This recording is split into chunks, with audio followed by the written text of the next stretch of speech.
En 1889, Edison inventa el kinetoscopio. 1895, los hermanos Lumière hacen la primera función de cine. 1905, abren la primera sala de cine en Pittsburgh. En 1911 se estrena el primer largometraje. 1941, El Ciudadano Kane. Para 1960 llega Psicosis. En el 77, Star Wars. 1994, Spielberg se gana el Oscar. Titanic en el 98. 2001, El Señor de los Anillos. 2006, Disney compra Pixar. Luego los superhéroes. Después Netflix, la pandemia. Ya no visitas a tu abuela. El cine se fue a la mierda. Muy buenas tardes, muy buenas noches, muy buenos días, sean muy bienvenidos a este su bonito podcast familiar. El cine se fue a la mierda en su edición número 76. Es una ocasión muy especial, porque no crean que Alan se hizo viejo para nada. Más bien tenemos un gran invitado y tenemos el gran honor de presentar al veterano de animación, Fraser McLean. Welcome, Fraser. Thank you for being here. Gracias por invitarme. De Un nada, gran placer estar aquí con it's a con honor ustedes. to have you here. ¿Y cómo estás, Fraser? How are you? How are you today? Muy bien, gracias. Muy bien. Y disculpe, después de 4 años mi español es todavía muy limitado y lucho con la gramática. Entonces, gracias por invitarme y por traducir todo eso. Gracias. Perfecto. Sí, bueno, a mí me suena muy bien tu español, la verdad.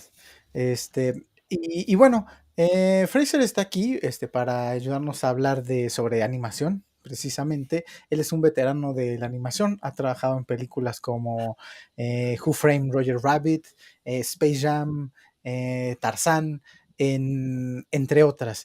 Y pues nos gustaría que Fraser pues nos platicara un poquito de su historia, de cómo empezó su carrera como animador desde niño, etcétera. Entonces vamos a preguntar eso, les acabo de decir, que empiece un poquito con su infancia. So Fraser, how was your childhood? Like, why? I mean, what in your childhood made you wanna become an animator, or being in this industry? How did little Fraser start with that? Well, I was really lucky. My father was a journalist. My mother was a teacher, and neither one of them was freaked out by the idea that I was interested in art.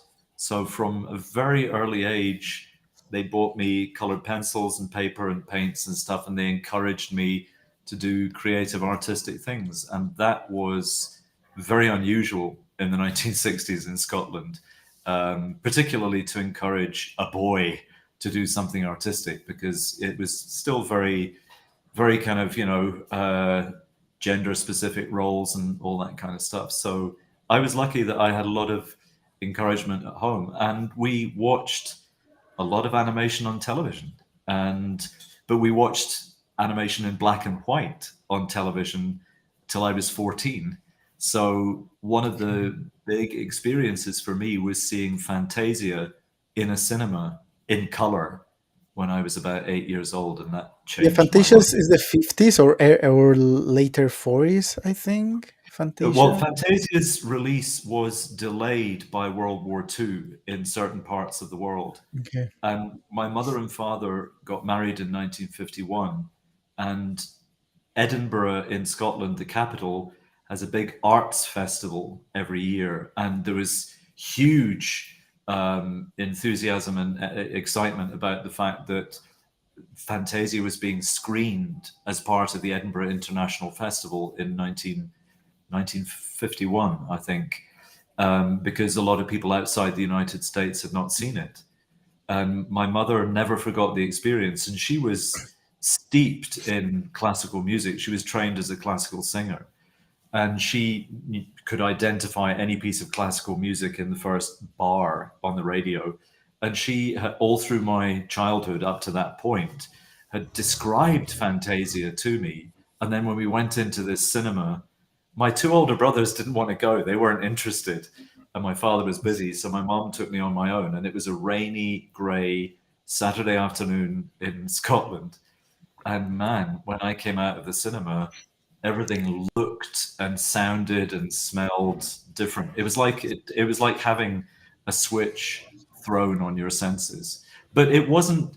To answer your question, it didn't make me think, oh, I want to work in animation, because the idea of being involved in animation was It wasn't so even crossing your mind, probably, right? Like, no, yeah, I no, bet. I because there want to was no translate a little animation. bit Yeah, go ahead. what you have Sorry, said so far. long answer.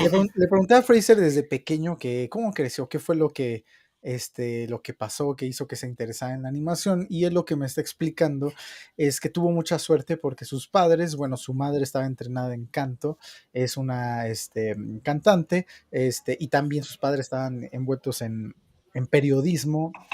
Entonces realmente eran gente muy abierta para la época, porque en los 60s en Escocia todavía la gente era muy cerrada en cuanto a los trabajos, etcétera, pero sus papás le daban crayones y lápices de colores y libros para colorar y dibujar y cuadernos.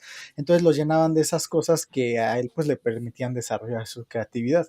Y nos cuenta que una de las experiencias que más recuerda fue ir a ver Fantasía, la película de Disney de fantasía, es que bueno, es muy popular. Se retrasó esta película, su salida por la Segunda Guerra Mundial, y él, Fraser, la vio pues en los 50s. Entonces dice que él salió del cine viendo el mundo de una forma ya muy distinta y viendo la música muy distinta, pero aún así pues todavía él ni siquiera se le ocurría por la mente trabajar en animación, ni estar involucrado en eso, ¿no?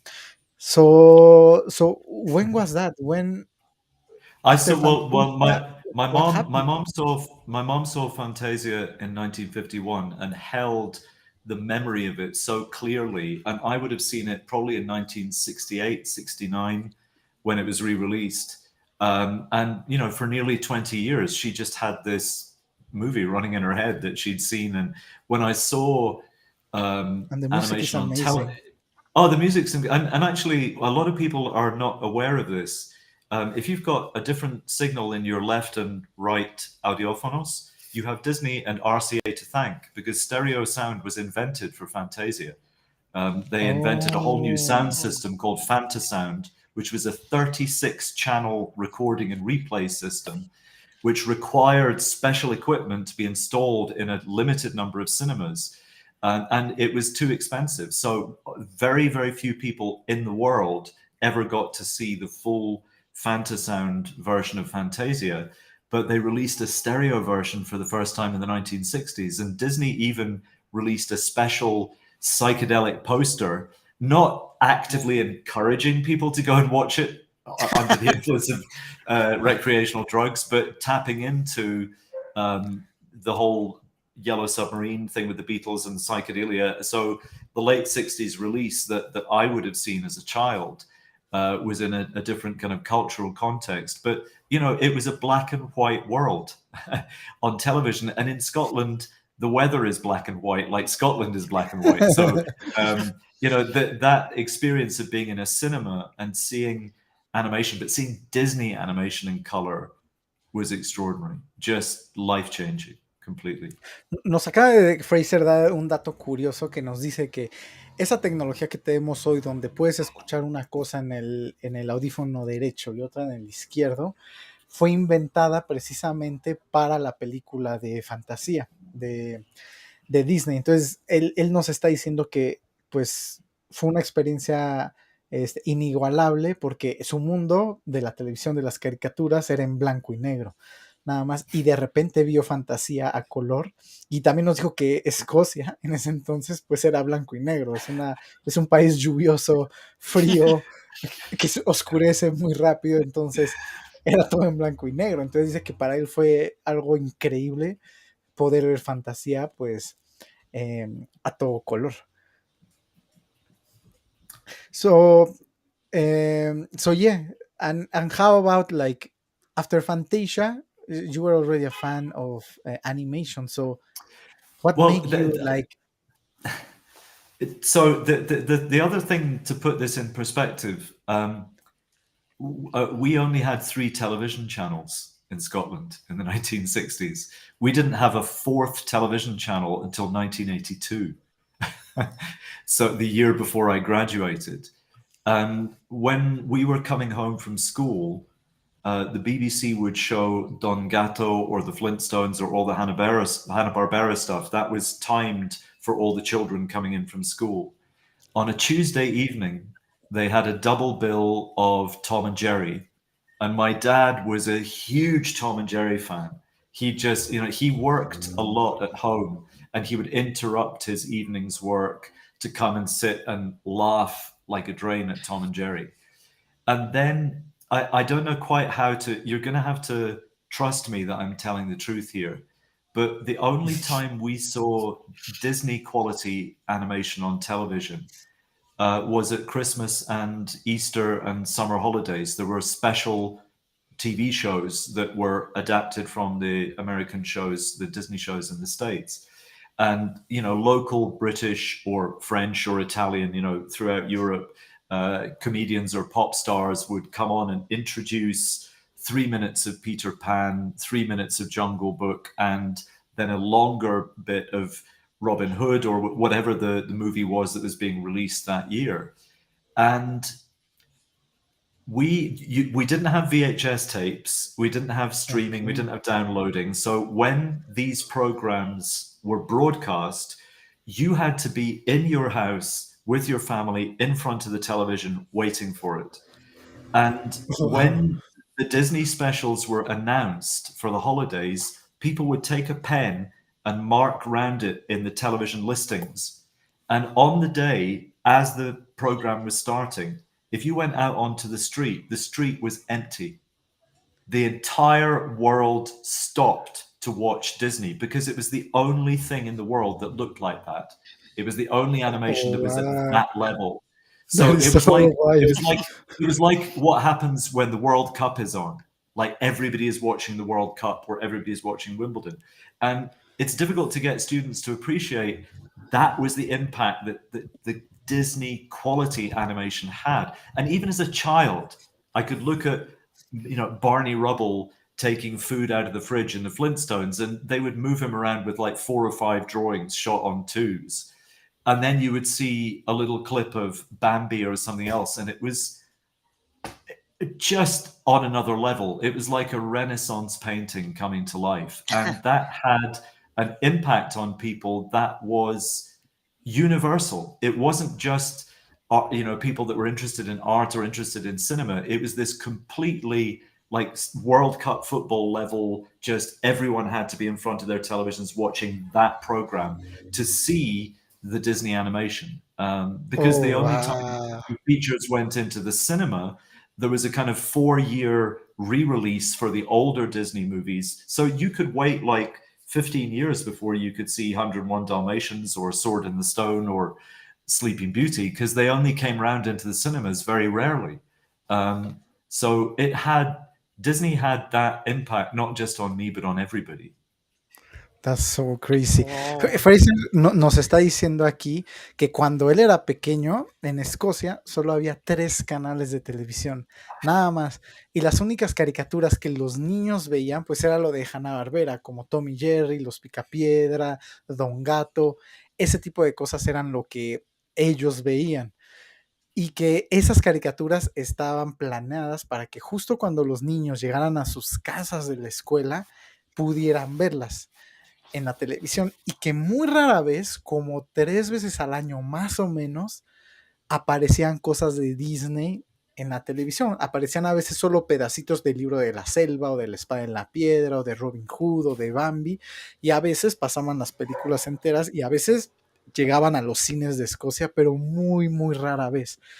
Entonces nos dice que cuando iban a pasar cosas de Disney en la televisión, lo anunciaban con anticipación, entonces la gente marcaba en sus calendarios o en papel cuándo iba a estar. Y tú tenías que estar enfrente de la televisión, no había streaming, no había nada de eso donde tú podías elegir cuándo lo veías, ni cablevisión, ni VHS. Entonces, cuando lo iban a pasar, tú tenías que estar ahí, así como en el Mundial de Fútbol, que cuando va a jugar tal partido, la calle se vacía y todos están enfrente de la televisión. Era algo así con cosas de Disney, porque sí era mucha la diferencia en ese entonces de la calidad que tenían los shows de Hanna-Barbera comparados con los shows, con las películas de Disney, ¿no? Que era una calidad, o sea, dice Fraser que es como una pintura renacentista volviendo a la vida, ¿no? Entonces, eso es bastante interesante. Y aquí Andrés Ortiz dice: hola chicos, si me van a hablar en inglés pongan subtítulos. No hay subtítulos, Andrés, pero voy a estar traduciendo. Y dice: interesante cómo el invitado ingresó al mundo de la animación. Y es difícil hacerlo. Para allá vamos. Fraser nos está contando su historia desde pequeñito, pero para allá vamos. En un momento nos va a contar eso. No sé si tú quieras decirle algo a Fraser antes de que siga, Mace, o quieres agregar algo. It strikes me a bit of a, well, it's surprising to see how different it is, the distribution between Americas or the US and, in your case, Scotland. Even though it's Edinburgh, which is the capital, you told us that there was like a 4-year gap between the release of the movies and when you were able to catch some of them. There was a kind of Disney had a re-release policy that was timed. This was a kind of global policy. It wasn't just Scotland. That they wouldn't. It's so difficult to get this across. Now that you have Disney Plus and you just hit a button and you pay a subscription, you can see any of Disney anytime. They wanted to, I mean, Disney hesitated about VHS, because they kind of didn't want to give away their library, their catalog in that way, in the way that movie companies hesitated about letting movies be broadcast on television in the 1950s. People were not sure about the technology, but you just had to wait years and years and years for the chance to see any of like Pinocchio or Peter Pan. Just it was at the mercy of the Disney Corporation decision about what movie they would re-release. And if another studio, like when Don Bluth came out with Secret of Nim, or when other people somewhere in the world tried to release an animated feature film, Disney would aggressively release one of their top titles the same week to kill off the competition. And they were being a cutthroat corporation. So you had to. I mean, I also remember when Jungle Book was released, the local cinema that we went to was run by a local family, the family that built the cinema in the 1940s.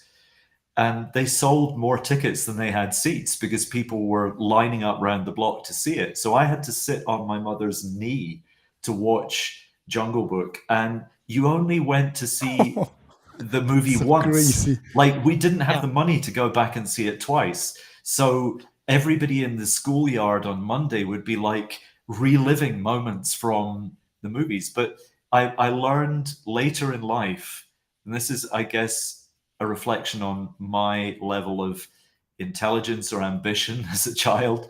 At the same time that I was sitting on my mom's knee in the front row of the balcony at the Dominion Cinema in Edinburgh watching Jungle Book for the first time, there was a little boy in Germany called Andreas Deja, also sitting watching the first release of Jungle Book in Germany. And I went home and just went, oh, that was amazing. Andreas went home and wrote to the Disney studios and said, I want to work for you. What do I do? Like, I'm at school. And he got a letter back from the Disney studios and they said, draw, just keep drawing. And when you're old enough, send us your drawings. And Andreas animated Scar. He animated Jafar. He's a millionaire on the strength of his character animation skills at Disney. But that boldness to say, for those of us who grew up in the 60s, the idea that you would get on an airplane was like science fiction. We had a kid in our class whose dad took the family to Disneyland in the summer. And that kid was like a superhero when he came back to school, not just because he'd been to Disneyland, he'd been on an airplane. And we watched the moon landings. So the idea that I would grow up and be a Disney animator was like saying I would grow up and be Neil Armstrong or Buzz Aldrin and I would walk on the moon. Animation at that level. We had quite a lot of children's stop motion animation. There were some really, really good stop motion animators in the UK, like Oliver Postgate and Burra and Hardwick and Film Fair. A lot of stuff that was short format stop motion stuff for children. But the Disney level stuff was like NASA. There was only one, and it was in America, and you were never going to go there because that was like the moon. It was so far away. So, but Andreas had the intelligence to go, no, that's where I want to go. I want to work there. And he wrote a letter, and they wrote back. So. Oh, wow, that's so crazy. Ok, lo que Fraser nos está contando aquí es bastante divertido, bastante interesante, porque nos está diciendo que, por ejemplo, cuando se estrenó el libro de la selva en Escocia, en su ciudad, el cine, pues era un cine familiar, o sea que la familia construyó en los 40s y seguían siendo dueños del cine, entonces que vendieron más tickets de los asientos que tenía la sala. Entonces, para él ver el libro de la selva, cuando él lo vio, él estaba sentado le tocó sentarse en las piernas de su mamá para poder ver la película del libro de la selva, y él salió impresionado. Y dice que al mismo tiempo, en Alemania, había otro animador viendo también el libro de la selva. Este animador es André, what was his name again? André what? Andreas Deja. Andrés Deja. Okay. Yeah. And which character did you say he animated? Oh, he animated Jafar? Scar in Lion King. He Oh, animated Jafar in Aladdin. He worked on Lilo and Stitch. Okay. He's one of the top character animators ever. Okay, I didn't know he his name. He came to London to work on Roger Rabbit, and he has done a book about the 9 old men of Disney as well. He's a great guy. Ok, y dice que este chico alemán mandó su carta, los de Disney le contestaron que si él quiere, sí le contestaron afortunadamente, y le contestaron que si él quiere trabajar en Disney, que siga dibujando y dibujando y dibujando, y cuando él sea lo suficientemente mayor, mande sus dibujos a Disney y que muy probablemente lo contraten. Y eso es lo que hizo, y él animó a Scar en El Rey León, animó, you said Jafar, right? Mm-hmm, yeah. Ajá, o sea, y diferentes personajes, trabajó en Who Framed Roger Rabbit, etcétera. Entonces es uno de los grandes animadores de Disney, ¿no? Y fue un niñito pues que escribió su carta, y como le respondieron, tuvo la motivación suficiente para seguir dibujando y dibujando. Yeah. That is awesome. Otro dato igual interesante que dio fue el momento histórico en el que sucedía todo esto, porque fue en los 60s. Y en los 60s el mundo es muy diferente el día de hoy a como era en aquel entonces. Muy diferente. Muy. Nos dice que incluso el simple hecho de viajar en avión era algo que no cualquiera tenía al alcance, como hoy en día, ¿no? Y que quien podía hacerlo era o porque era sumamente afortunado o porque era sumamente privilegiado, o ambas, ¿no? Y que justamente contaba una anécdota de un compañero de la escuela que pudo viajar a Estados Unidos, pudo viajar a Disney, y entonces era doblemente un héroe en su comunidad, porque pues, no solo había ido a Disney, que estaba en otro país, sino que además había viajado en avión, y eso también nos pone mucho en contexto justamente cómo es que se mueve o cómo se movía la gente, cómo eran las circunstancias, y el gran logro realmente que fue no solamente que nuestro invitado, sino pues el personaje del que nos comenta Andreas, que pudieron cumplir su sueño de trabajar en Disney, de irse a Estados Unidos, trabajar con gente en Estados Unidos, cuando el mundo era básicamente más grande de lo que es hoy en día. Y eso también me parece que es muy importante recalcarlo, porque hoy en día sí que se da mucho por sentado muchas de las cosas que tenemos, como el streaming o como las oportunidades que nos da el internet, LinkedIn y demás, que en ese entonces no estaban. Entonces yo creo que sí es un gran logro, no solo que siguieran sus sueños, sino que pudieran alcanzar lo que alcanzaron. Sí, Gracias, Fraser compara el hecho de él haber podido trabajar en Disney, que esa idea era como decir, yo quiero ser astronauta, yo quiero ser Neil Armstrong o algo así. Era decir, yo quiero ser animador en Disney, ¿no? Que de hecho cuando yo decidí irme a estudiar animación, también eso era algo rarísimo, o sea, incluso, ahora no me imagino en tus tiempos, o sea, decir eso ha de haber sido muy loco.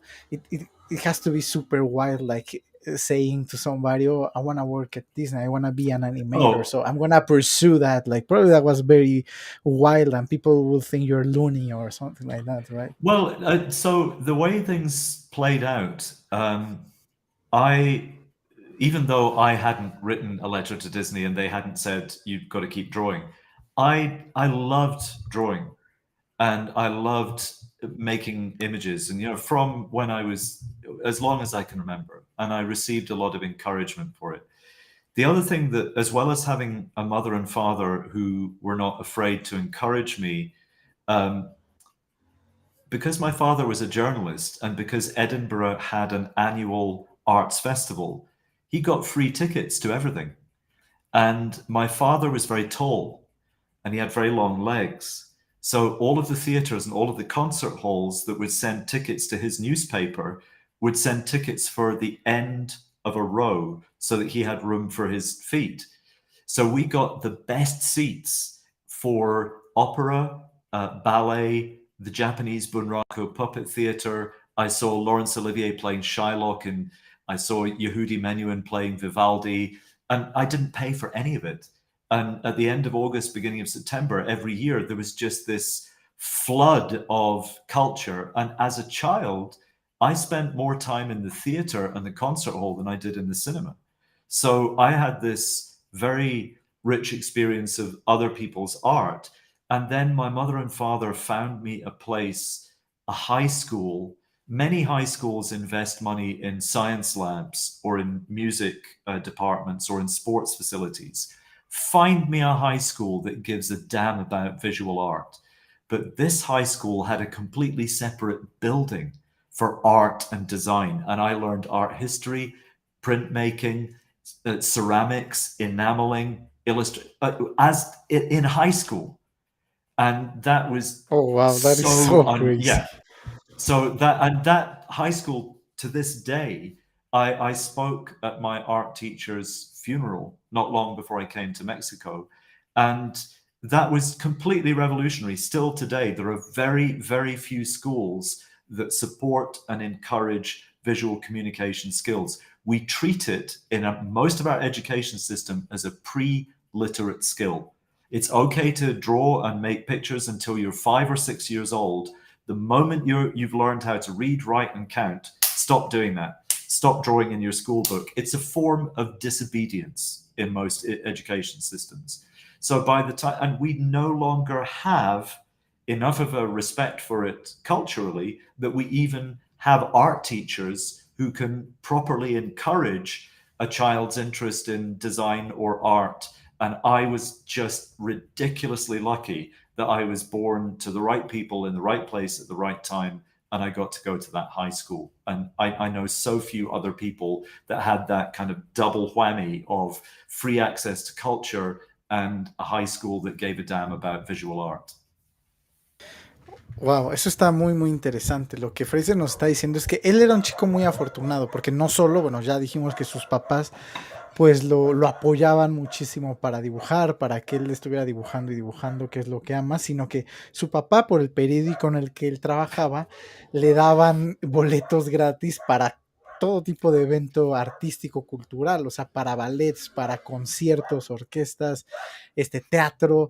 Y como su papá era muy alto y de piernas muy largas, le daban los mejores asientos para que él tuviera suficiente espacio para poner los pies. Entonces a Fraser, pues de pequeñito lo llevaban, toda su vida lo estuvieron llevando a todo este tipo de eventos artísticos, conciertos, teatro, etcétera. Entonces realmente él creció, pues llenando su cabeza de arte, realmente atendiendo todo esto, presenciando todos estos eventos artísticos, y aparte él se la pasaba dibujando. Y luego dice que lo más sorprendente y donde tuvo más suerte es que en general en Europa las preparatorias, los high school, los bachilleratos invierten mucho dinero pues en ciencias, en deportes, a lo mejor en música, pero en sus épocas difícilmente una escuela iba a invertir mucho dinero en arte. Pero pues afortunadamente su familia encontraron un high school, una preparatoria que tenía un edificio aparte solo dedicado a las artes. Entonces él desde high school, desde la preparatoria, él aprendió cerámica, aprendió a hacer medios impresos, aprendió a hacer muchos tipos de arte, esculpir, etcétera. Y desde antes de empezar la universidad. Entonces él tuvo mucha suerte, especialmente en una época donde está bien que dibujes siendo niño, pero ya cuando empiezas a poder leer o a poder hacer matemáticas, pues ya te golpean las manos y no deja de estar dibujando en tus cuadernos, y ya dibujar es una forma de desobediencia casi, pero él tuvo mucha suerte de que pues nunca lo hicieron ver al arte como una forma de desobediencia, ¿no? It is, yeah, it is. Dale, It Mike, is dale. quite impressive, quite amazing that you had the chance to, like you said, being so Yeah. lucky to being Yeah. able to go into the arts at such a Yeah. young age. Is this school in Edinburgh as well? Is it It's in Edinburgh. in Scotland? Yeah. In Edinburgh. It's a private school. You have to pay to, my father, when he went into journalism, he realized that everybody drank alcohol and everybody smoked. My father did drink beer and wine, but he didn't start drinking at lunchtime the way that the journalists did. But when they wanted to have a family, he decided he wasn't going to smoke, he wasn't going to drink. He didn't get paid very much. Even as an editor of a newspaper, he had quite a low salary. But the money he did save, he spent on our education. His specialist subject as a journalist was education. And he was criticized heavily for sending his sons to private schools. And I didn't like being privileged.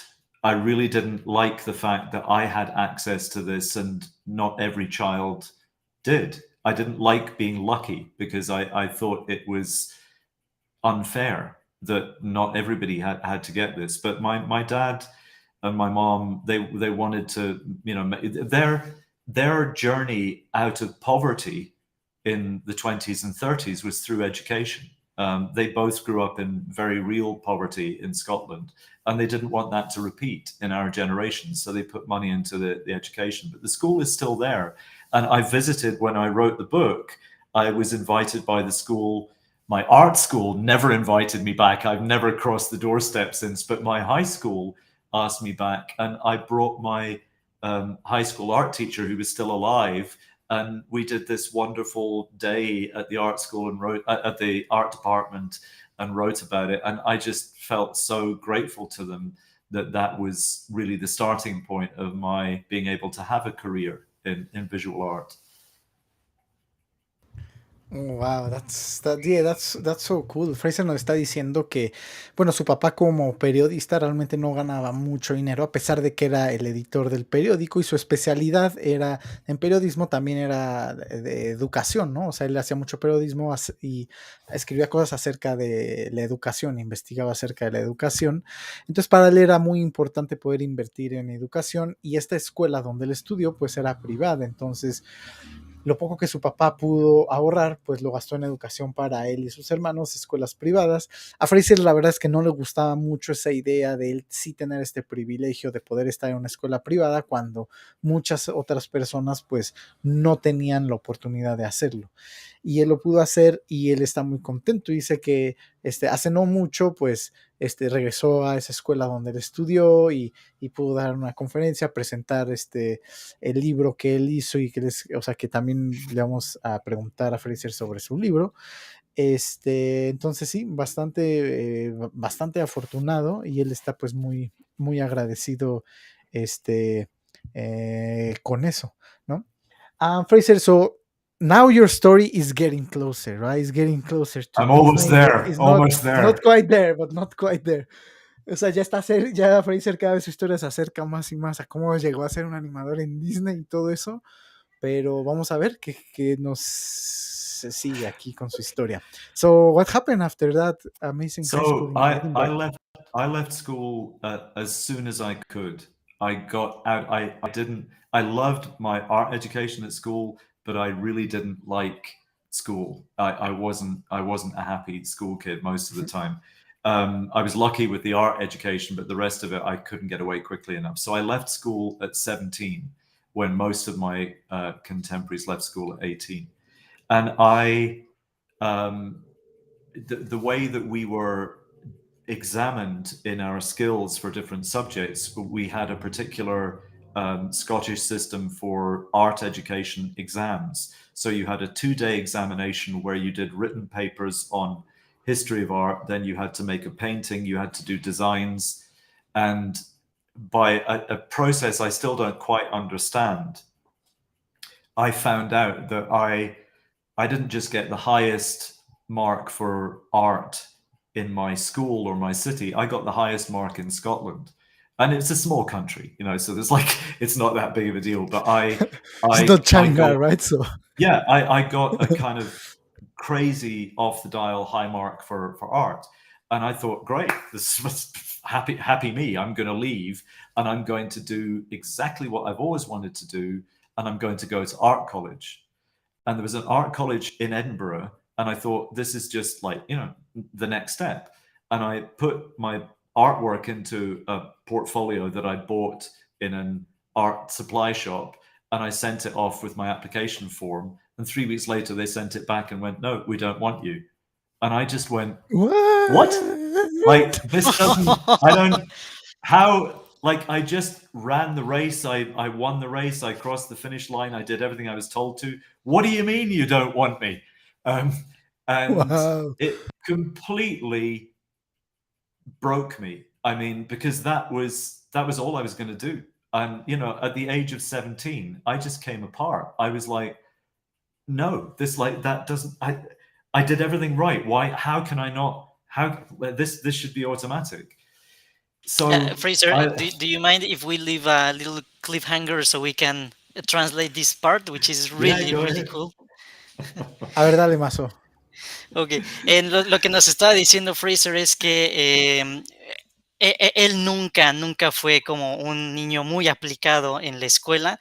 La parte artística le fascinó, siempre fue lo que más le estuvo gustando de su educación, pero lo demás que involucra la educación, pues como todos sabemos que también es bastante estructurado de una manera muy lineal, muy general, no se le daba bien.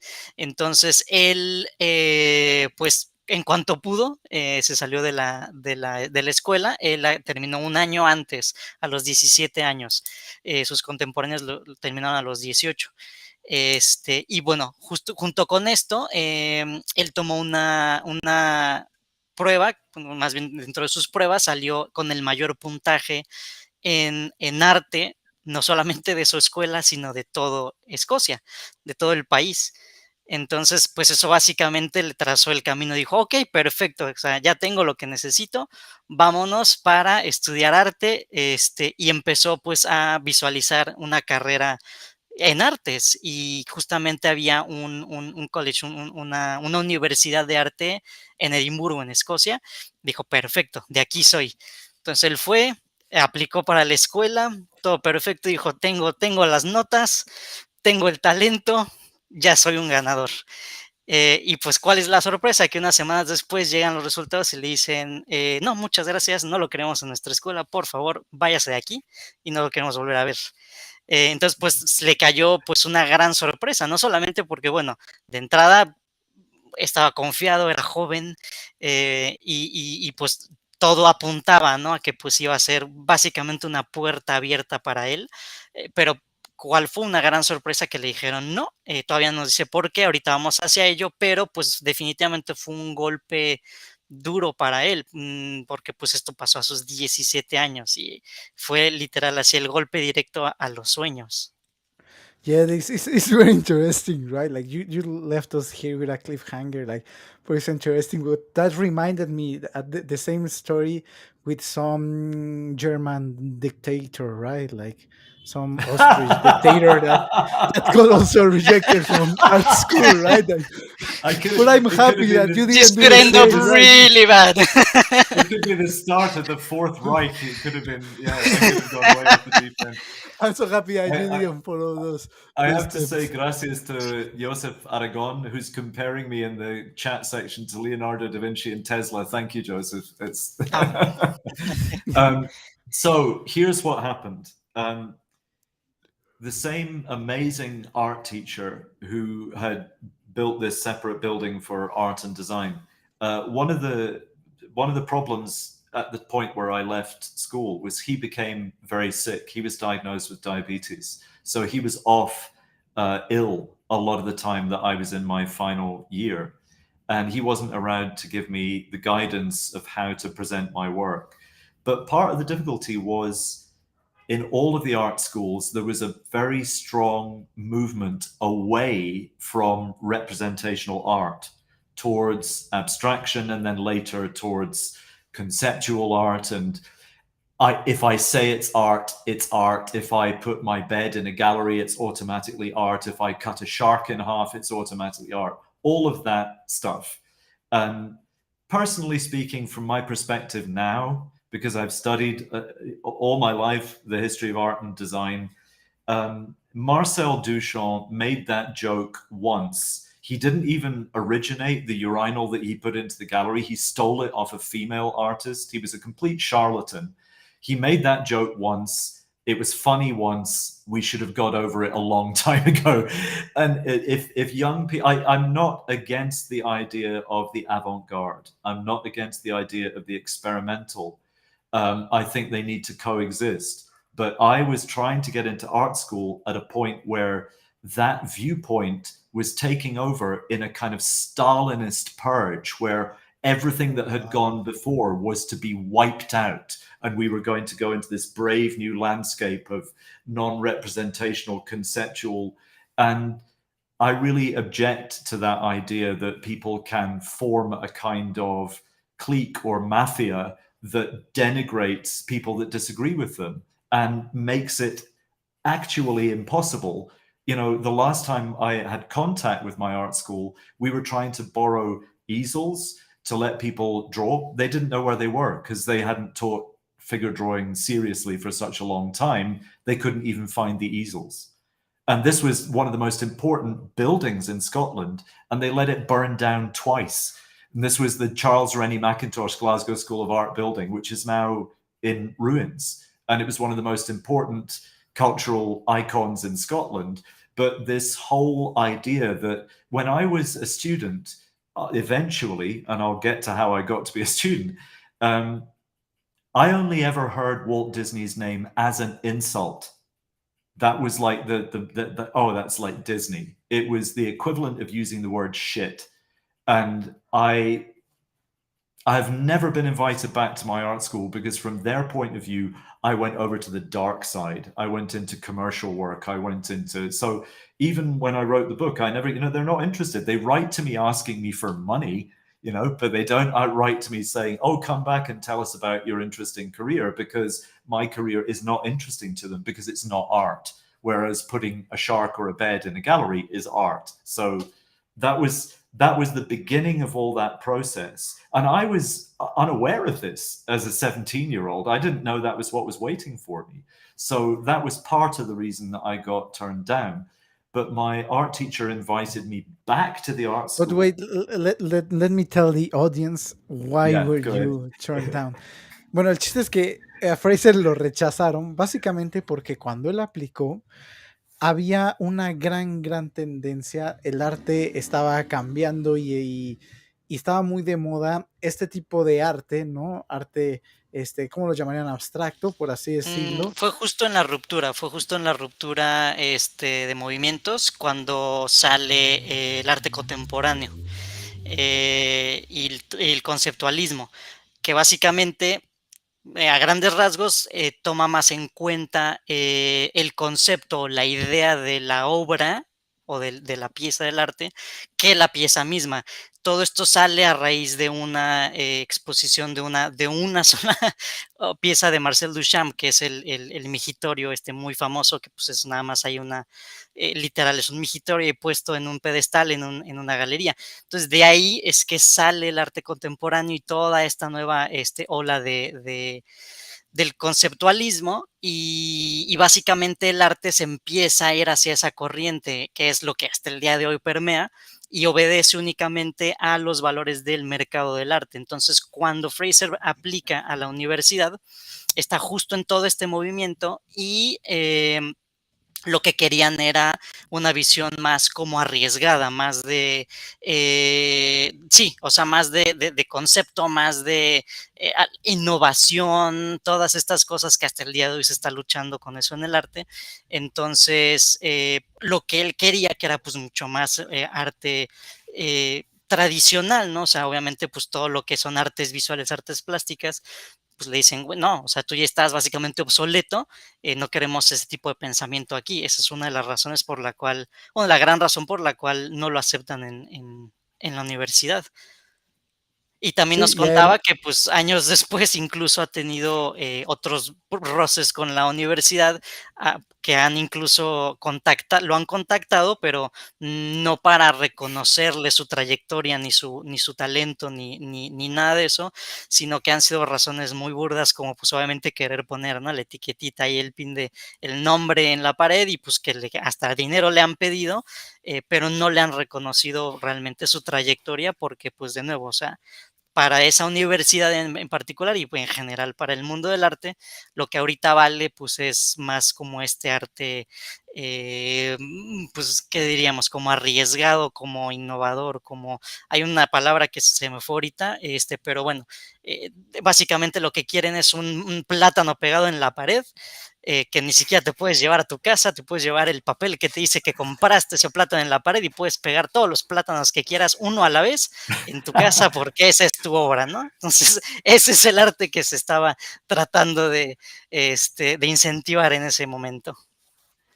Sí, qué loco eso. Y además, sí, pues le decían como que casi él por ser un artista de Disney, pues que se fue al lado oscuro, ¿no? Entonces, eso no es arte porque eso es muy comercial y eso, bueno, eso ya lo hemos escuchado mucho. So, Fraser, how did you got into school? ¿Cómo regresaste a la So escuela entonces? the two largest cities in Scotland are Edinburgh, which is the capital, which is a little bit kind of wealthier and more artsy, and Glasgow is also wealthy, but wealthy through industry. And the Glasgow School of Art had still a reputation for teaching traditional drawing and painting skills. And when I was told by the Edinburgh College of Art, we don't want you, my art teacher from high school heard about it. And I had it's another thing that I would love everybody to appreciate, because so often people, they talk, it's like, oh, you're so talented, you're so, like, there's something about your artistic ability that is somehow supernatural. It's really a combination of work and luck. And I have been incredibly lucky. When I left school at 17, my higher education was paid for by the government.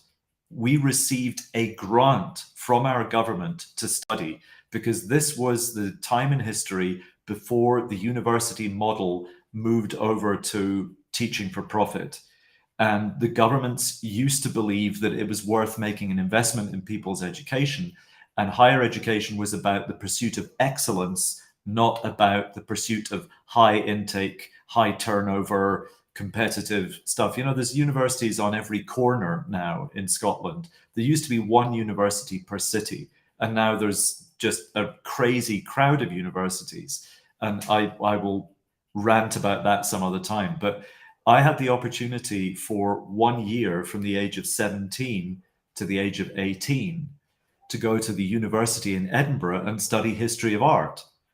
And my high school teacher said, take up the offer, study history of art, and in your spare time, come back to high school and we will help you prepare a portfolio to go to the School of Art in Glasgow.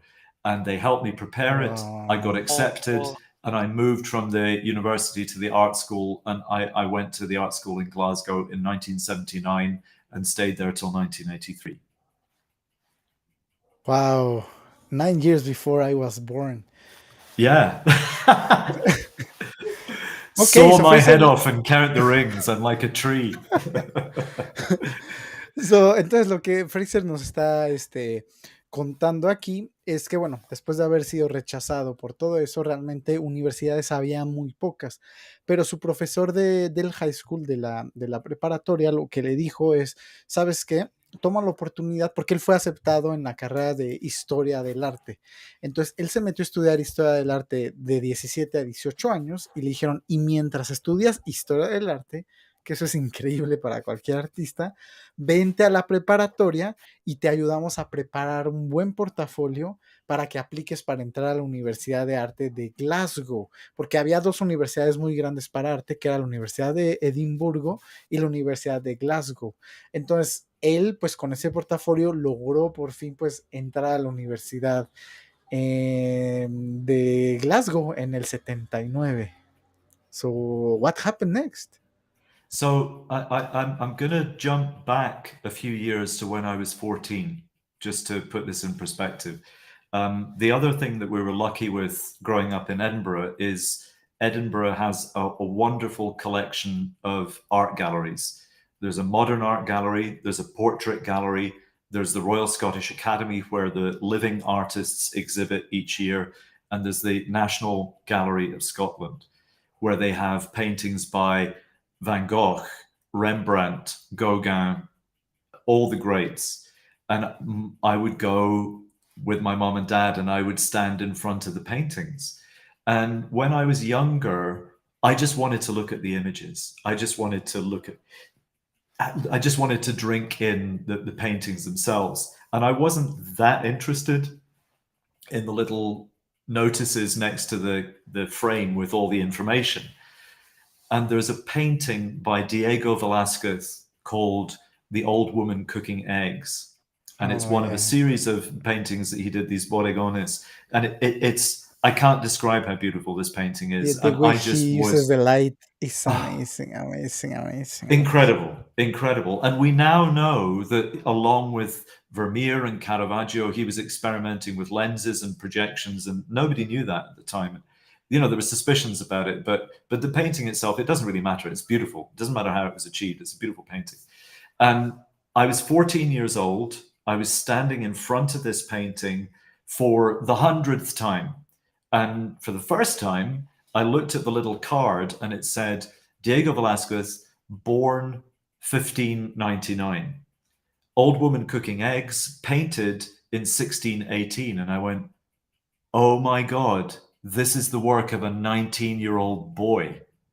And I stood back and I thought, shit, I have 5 years to get that good.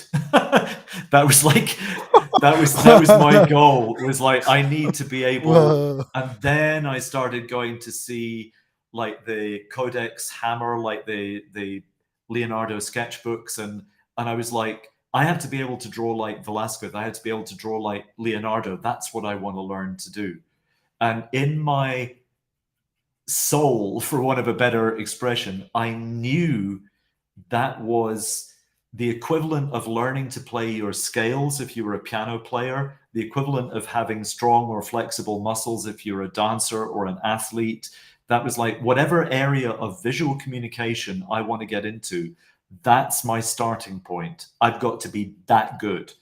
And that was why I wanted to go to art school without a clear picture of how I would turn that into a career or money.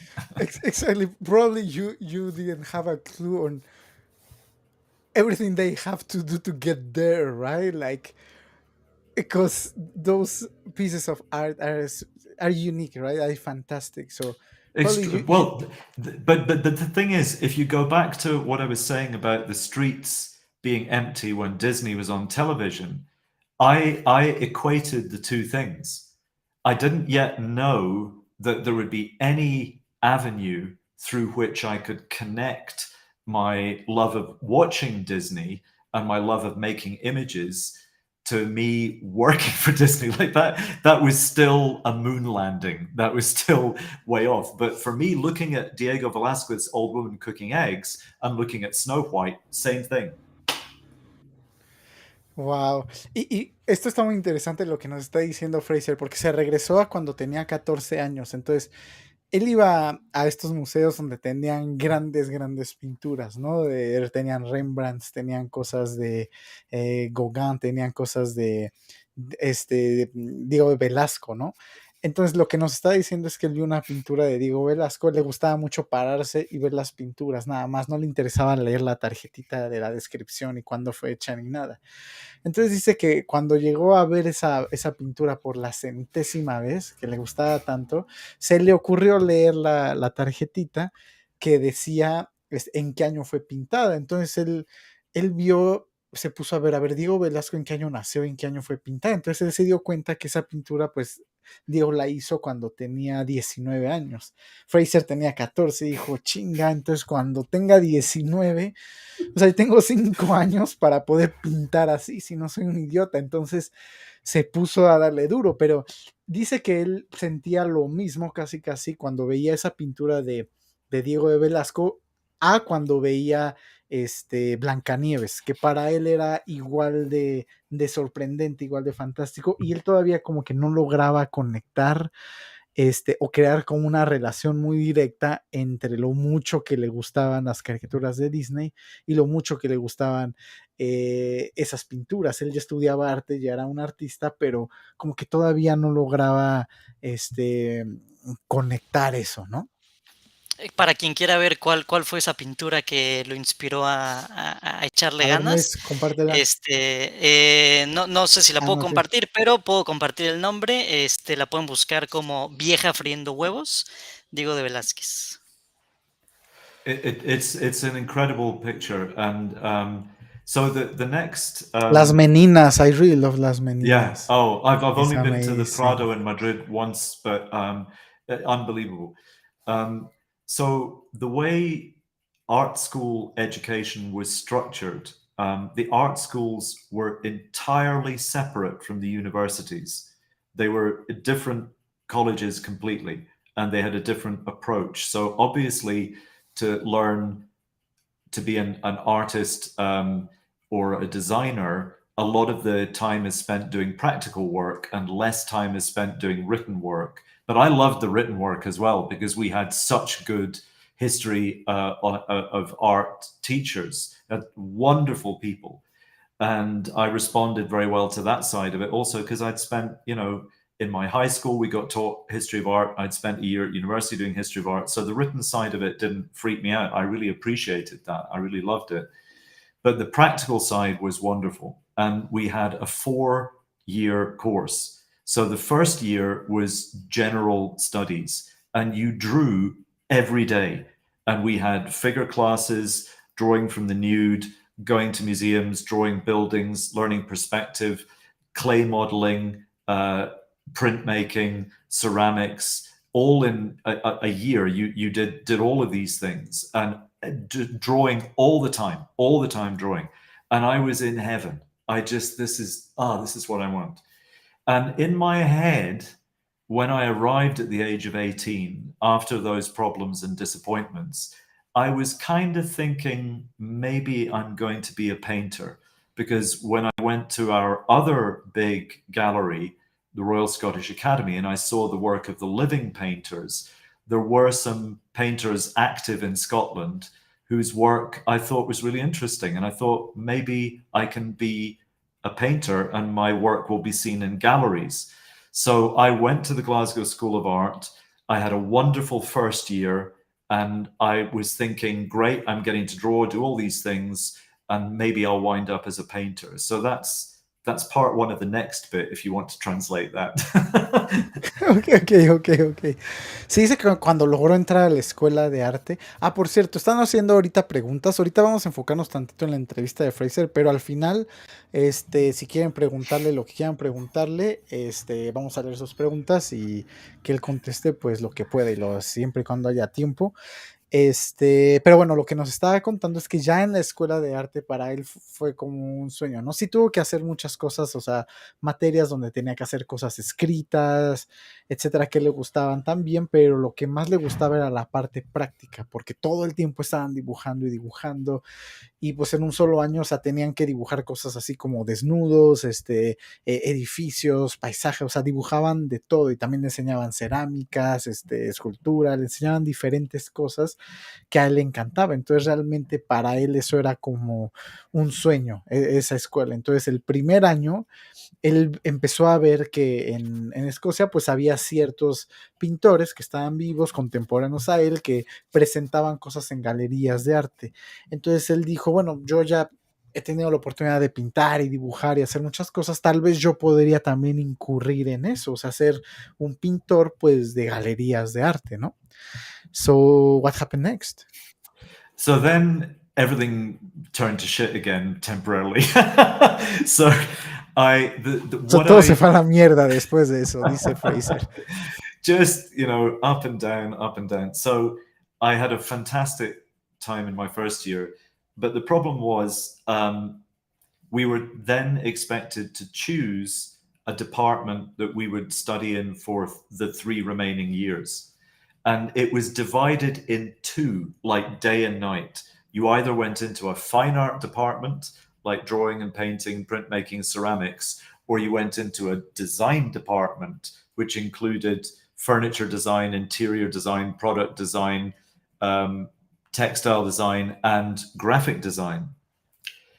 Now, I looked at that divide and I just thought, why is this like cutting a lady in half? Like, I don't understand why you choose fine art, you choose design. Like, this seems very weird.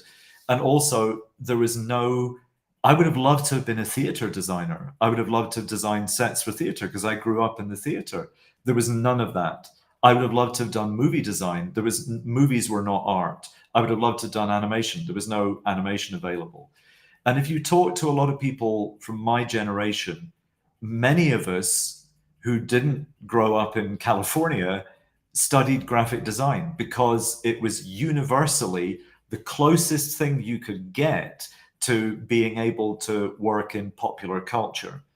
So one of the reasons that I decided not to go into the fine art department of drawing and painting and instead to go into the design department of graphic design, I met some painters and most of them were male, white, divorced, alcoholic, manic depressives. And I just thought, that's not a career trajectory. I don't find that appealing.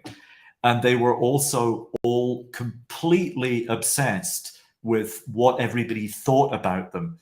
Is my name famous enough? Are enough people buying my paintings? Do my paintings cost more than another? And I just thought, oh, fuck off. I just like, that's no way to live. And one of the things many years later that I discovered that was an absolute saving grace about working in movies and animation is nobody gives a shit who you are. And your name is a tiny little name in a long, long list of hundreds of other people.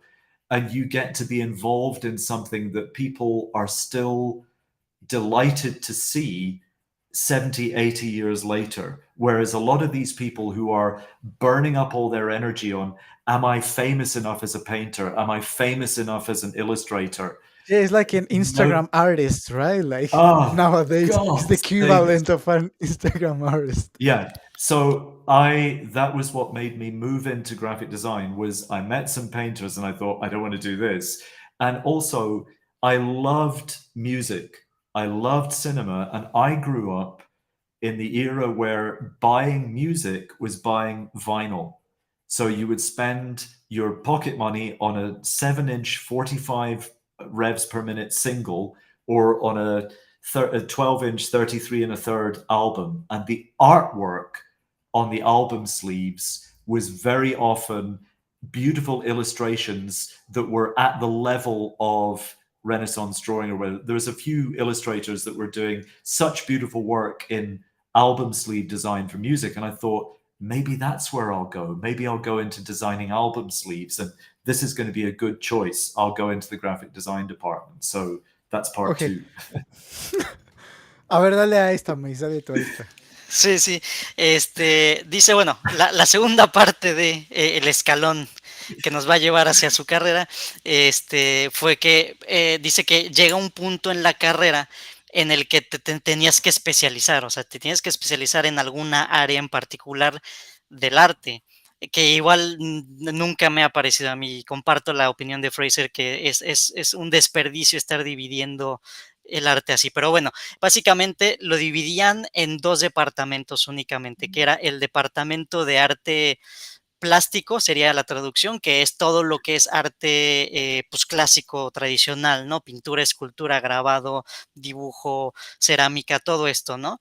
Y la otra parte era la parte de diseño, la dividían en diseño, y eso ya incluía diseño de todo, diseño industrial, diseño de muebles, diseño de telas, diseño de interiores, y junto con eso el diseño gráfico. Y pues nos dice Fraser que hubo varios factores importantes para la decisión que tomó, que fue irse hacia el departamento de diseño en vez del departamento de arte. Que primero que nada fue que conoció a artistas vivos, conoció a pintores, y la visión que le dieron no era nada positiva. O sea, básicamente es así, el estereotipo del bohemio, que todos eran hombres, todos eran heterosexuales, la mayoría blancos, todos divorciados, todos alcohólicos y todos maniáticos, ¿no? Entonces, y depresivos. Entonces, y además que pues también vio la visión justamente que hay dentro de la parte artística de los grandes artistas plásticos, que es cuánto vale mi obra, cuánto vale mi nombre, cuánto reconocimiento hay por mi persona que se traduce en la obra, pero básicamente es eso, es un juego de egos muy grande que no te permite vivir tu vida y no te permite disfrutar de lo que haces, porque ya que caemos en lo que dije anteriormente, ya es el mercado del arte, ya es cuánto de lo que mi nombre produce va a generar dinero y cuánto dinero me va a generar eso, cuánta fama me va a generar eso, si yo soy más o menos que el compañero de al lado, etcétera, ¿no? Entonces, pues esa visión no le gustó para nada. Y la otra cosa es que, bueno, que en su momento no había lo que hay hoy en día, no había animación tal cual, no había una cosa, pues cine, el cine no era arte en ese momento, no había tampoco un departamento de diseño de teatro, por ejemplo, ¿no? De escenario. Dice que todas esas cosas, pues le hubieran encantado haberse metido en cosas con las que él creció, que pues justamente música, teatro, danza, todo esto. Lo más cerca que podía llegar a ser con los recursos que tenía era con diseño gráfico, porque el diseño gráfico se utilizaba mucho siempre se ha utilizado para publicidad, para medios publicitarios, y eso también te abre la puerta para otro tipo de cosas como comerciales, etcétera. Entonces, lo que más se acercaba como para llegar a lo que era la cultura pop era el diseño gráfico, y que además pues era también un medio que te permite hacer y deshacer. No es lo mismo como cuando la exposición depende de tu nombre, a como cuando estás en un proyecto en el que eres uno más de una fila muy larga de gente y que además, ya hablando del cine tal cual, pues estás entre los nombres de toda una lista interminable, pero lo que tú produces es algo que tiene mucho más significado.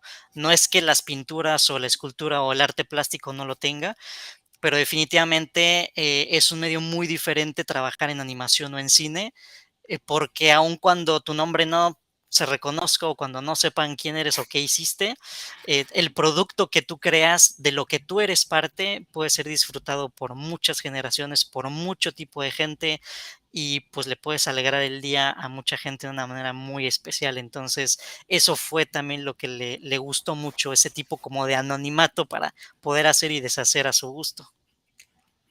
Y también nos Gracias, Mace. comentó que le gustaba mucho comprar discos de vinil, que era la forma en la que tú comprabas música, y que las portadas de los discos de vinil, o sea, esos como sobrecitos de cartón en donde vienen los discos, los diseños eran increíbles para él, o sea, al nivel de una pintura renacentista, y había muchos artistas muy, muy talentosos trabajando, haciendo pinturas o sea, diseñando las portadas de los discos. Entonces, dice, a lo mejor yo podría ser un diseñador de portadas de discos de vinilo, entonces a lo mejor puedo irme hacia allá, y como que echó la mirada hacia allá. And what happened next, Fraser? So I went into the Department of Graphic Design and I carried on drawing the way that I had always learned to draw, drawing like my Renaissance heroes. And that didn't go well. I kept being told, that is over. That's finished. Nobody wants that anymore. It's not funny. It's not clever. It's not good. You need to have a style. You need to be, and they would give us the names of all these famous illustrators who at the time were recognized names. If I tell you any of them now, you won't know who they were, but they were held up as, you need to be like, you know, Pollock or Chloe Cheese or all these people. And I did try, and I would not want to show you the result of me trying to be cool and develop a style. It looked horrible.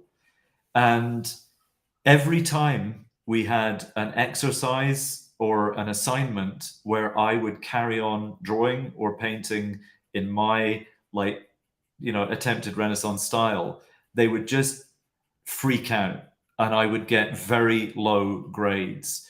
And so I didn't stop doing those drawings. I just stopped showing them to the tutors, because to me, if I stopped doing it, it would be like stopping going to the gym or stopping practicing my scales on the piano. I just knew that that was the heartbeat of what I needed to do, was to draw. And I didn't have a clear, it was just on instinct. I knew that but I knew if I kept showing those to my tutors, I would get into endless trouble.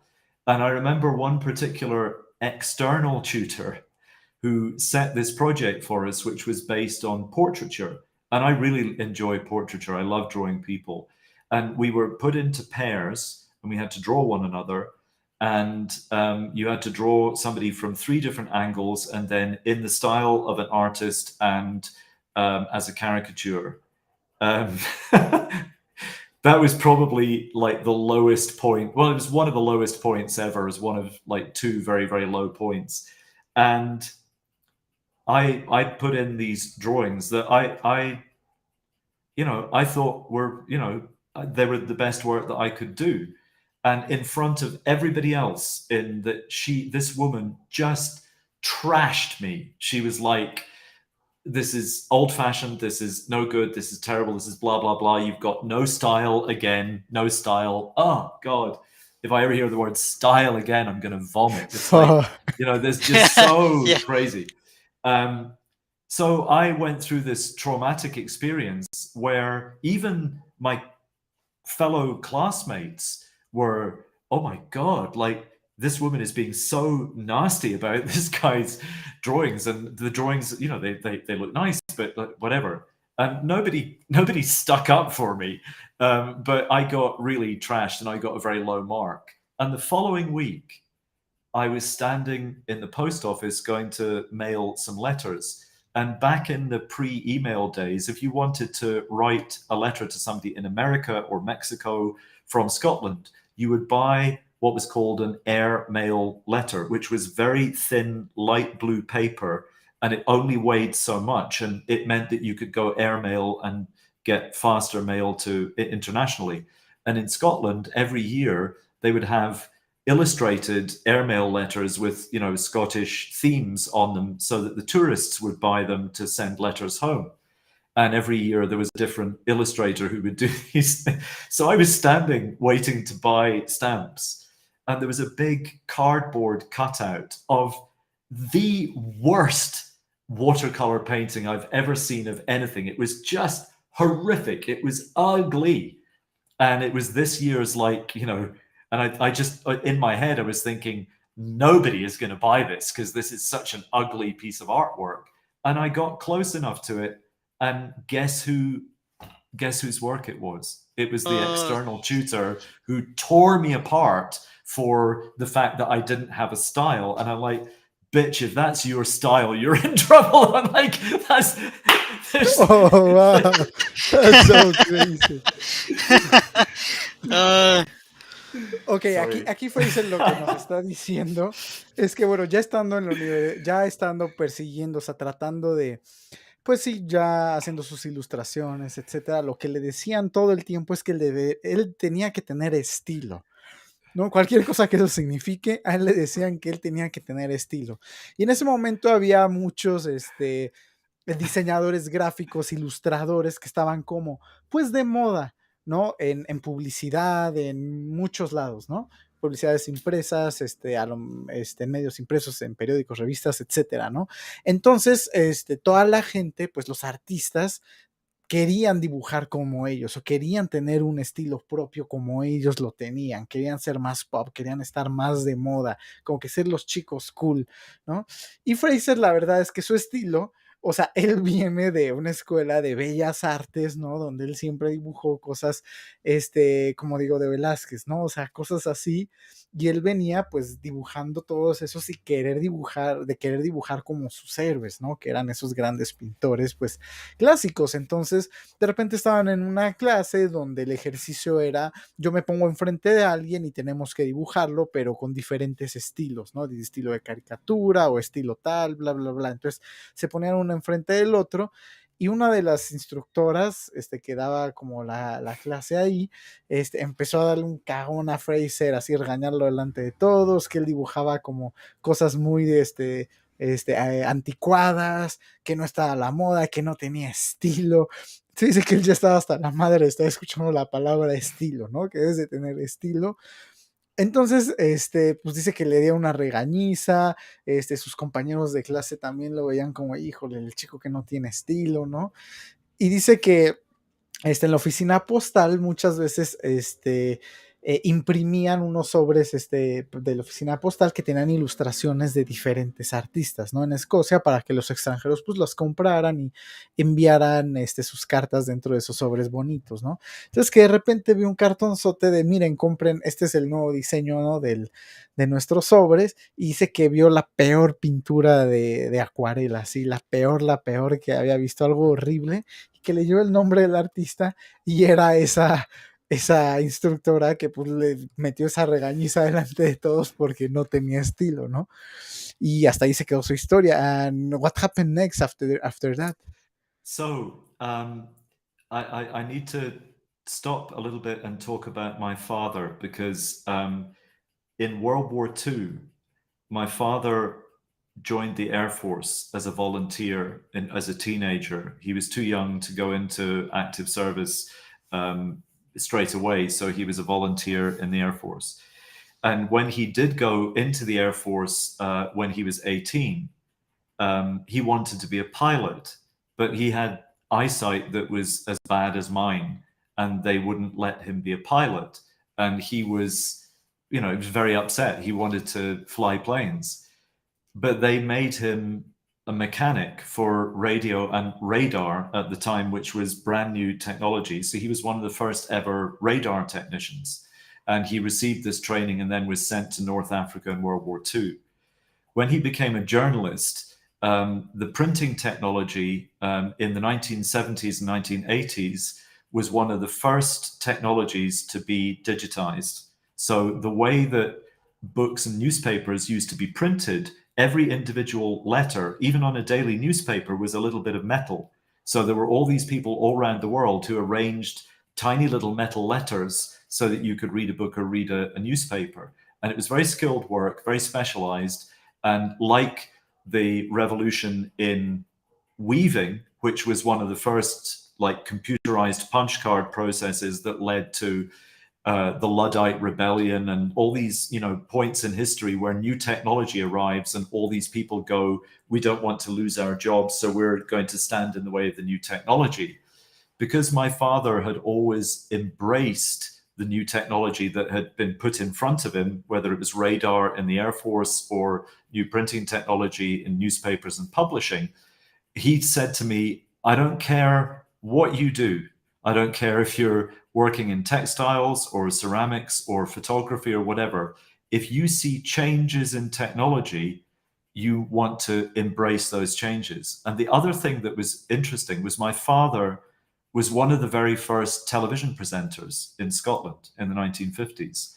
And he remembered how the technicians laughed at him when he said that it would be possible to encode a picture on a magnetic tape the way that you could encode sound on magnetic tape. And they were like, no, that'll never be possible. And of course, that's what happened with videotape. So my father was very ahead of his time in terms of the thinking, because he was in all of these kind of survival situations where the new technology was something that he had to embrace. And he said, when technology changes, you cannot stand in its way. The wave is going to come to the shore.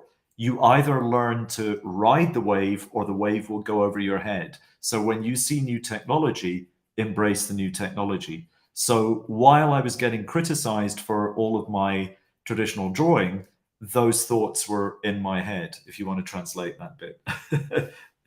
Sí, o sea, a grandes rasgos a su papá, durante la Segunda Guerra Mundial, le tocó servir como mecánico para los radares, que era tecnología muy nueva, ¿no? Y también cuando él era periodista, pues para imprimir, o sea, en Escocia fueron de los primeros como que en digitalizar ya la impresión, porque antes, bueno, letrita por letrita, tú tienes que acomodar letrita por letrita como que en un molde para poder imprimir los periódicos, ¿no? Entonces, su papá lo que él le aconsejaba siempre era de que cuando una nueva tecnología llegue, abrázala, no seas de esos viejitos que dicen, no, las cosas tienen que ser como antes, o sea, que la tecnología es como una ola, o sea, cuando llega a la costa, tú tienes que surfear esa ola, ir con esa ola, o si no, la ola te va a aplastar. Entonces, siempre para él ese consejo, pues lo tuvo muy presente de su padre, donde cuando la nueva tecnología llegue, agárrala y adóptala, ¿no? O sea, ¿cómo traducirías embrace? Como Yeah. adoptarla, Sí, ¿no? sí, abrázala, Sí. abraza lo nuevo porque justo, o sea, es lo que te va a abrir puertas. Okay, what happened next, Fraser? So I was in the graphic design department at the Glasgow School of Art, very, very unhappy, because I'm thinking this is going very badly for me. Like all the things that I think I'm doing right, everybody is just screaming and shouting at me that they hate it and my drawing is shit and I don't know what I'm doing. And twice, not once, twice, the head of the department begged me to leave the department because I was just too much trouble. It was like, please go and paint, please go and design fabrics, just get out of the building. Like, it's like we've had enough of you. And both times I said no. And one of the reasons I said no was they had a photography laboratory, so I could work in the darkroom. I could learn to use a camera, and I had a Pentax K1000 single lens reflex, and I taught myself black and white film processing, color film processing, and printing. And I came alive in the darkroom. I love the photography. And one day, the photography technician said, have you thought about working on videotape? And I said, well, that would be kind of interesting, but it's expensive. And he said, oh, no. Every year, the art school has a particular budget and they must spend it on new technology. And they've just bought a portable video camera. Maybe you could experiment with it. And I said, where is it? And they went, well, that's the problem. We don't have control over it. They didn't give the video camera to the graphic design department. They gave it to the mural painting department. And I was like, what is a mural painter going to do with a video camera? Like, why would they do that? And the technician said, well, there's another problem. And I went, what's that? He said, well, you have to edit videotape. And I went, and they didn't buy editing equipment? They went, no, they've bought expensive editing equipment too.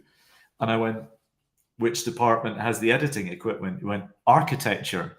And I'm like, what? Like, here I get the opportunity to do something with new technology, and I'm being told about it by the photography technician, and I can't have access to it because the kit has been given to two completely different departments that have no need for the equipment. And I just thought, what am I supposed to do? And the other character in all of this that kind of changed things for me was Freddie Mercury. So Queen, I'm so old. I actually saw Queen in concert in quite a small theatre in Edinburgh in 1976. But one of the things that people forget is that when they released Bohemian Rhapsody, it wasn't that was the first ever music video, but it was the first music video that everybody just went, what on earth is this? This is such amazing, step forward.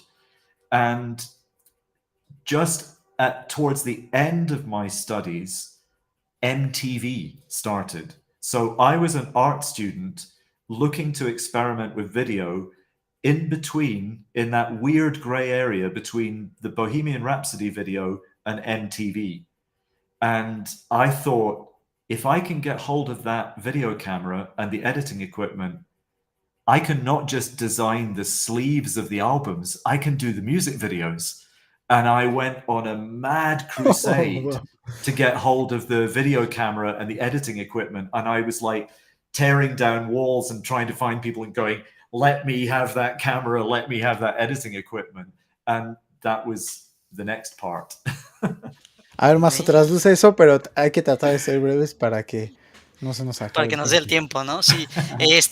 Bueno, a grandes rasgos nos dice que llegó un punto en el que su persona ya llegó a ser no grata en el departamento de diseño gráfico, porque pues siempre estaba teniendo problemas justamente por los temas que dijimos, ¿no? Lo del estilo y todas estas cosas que pues no se alineaba, ¿no? Su mentalidad con lo que él hacía. Que llegó al punto en el que el mismo director de la escuela dijo, por favor, escoge otra especialidad, lo que tú quieras, nada más ya vete del departamento de diseño gráfico. Pero él no se iba porque en el departamento de diseño gráfico estaba el departamento de fotografía, estaba la clase de fotografía, el laboratorio de fotografía y revelado. Obviamente, antes se usaban las cámaras de rollo y hay un proceso químico para fijar la imagen en el rollo y para poder revelar las fotografías de los negativos. Entonces, a él le encantaba todo este proceso en el cuarto oscuro, que investiguenlo si no saben, si están muy jóvenes, cómo va todo eso, pero es un proceso excelente. A mí también es de lo que más me gustó en la carrera, pero bueno, él estaba en eso y de repente se acerca al director de foto y le dice, oye, veo como que estás muy interesado en esto, estás mucho tiempo aquí, ¿no te interesaría además aprender a utilizar filmes de película, de celuloide? Y él dice, por supuesto que sí, por favor, ¿dónde encuentro tal maravilla? Y le dice, bueno, pero es muy caro, ¿no? O sea, obviamente es muy caro el material. Y le dice esta persona, bueno, la gran suerte es que pues la escuela tiene un presupuesto anual que se tiene que gastar sí o sí, entonces tenemos equipo de video. Y dice, maravilloso, ¿cómo me hago de él? Y dice, bueno, es que hay un problemita. El equipo de video lo tiene el departamento de muralistas. Entonces, chinga, ¿y por qué los que están pintando murales van a necesitar un equipo de video? Dice, bueno, es que además de pues, utilizar la cámara y el celuloide, necesitas editar el video. Dice, ok, ¿y cuál es el problema aquí? Dice, bueno, es que pues el editor, la máquina de edición, la tiene el departamento de arquitectura. Entonces, bueno, tenía al alcance todo lo que necesitaba para cumplir sus sueños, pero la escuela, obviamente, como no entendían, todo esto era tecnología nueva, en su momento no entendían para qué se usaba ni quién lo iba a usar, entonces lo distribuyeron en departamentos diferentes. Entonces, él se hizo su misión de vida, poder hacerse del equipo, y estuvo tocando puertas y estuvo amenazando gente para que le pudieran permitir utilizar lo nuevo que estaba ya a su alcance. Sí, además él, algo que también se ve muy inspirado por Queen, porque él, en sus tiempos, él logró ver a Queen en bares pequeñitos, cuando también iban empezando, y cuando salió el video de Bohemian Rhapsody, era algo increíble, ¿no? Ver ese video, entonces, pues él dijo, yo quiero hacer algo así, no solo quiero hacer las portadas de los discos, sino también hacer los videos y editar los videos, ¿no? And what happened next, Fraser? So I started making music videos, and I had contact with some musicians who let me use their songs, and I chose songs that told a story. And I built sets, and we made costumes for my friends. We did makeup, we did all kinds of stuff, and I just reinvented the wheel. There was nobody that knew how, I learned the equipment from the user's manual, and I would go to the technician in the architecture department to have everything edited. And very early on, she was like, I don't care how clever you are. I don't care how creative you are. You're really badly organized, and I don't have time. It's not my job to find the footage where your friends didn't crash into the scenery or break the props or something. You have to come here with a list of start and end points and how we're going to edit this together. And I kind of went, wow, there's a process here.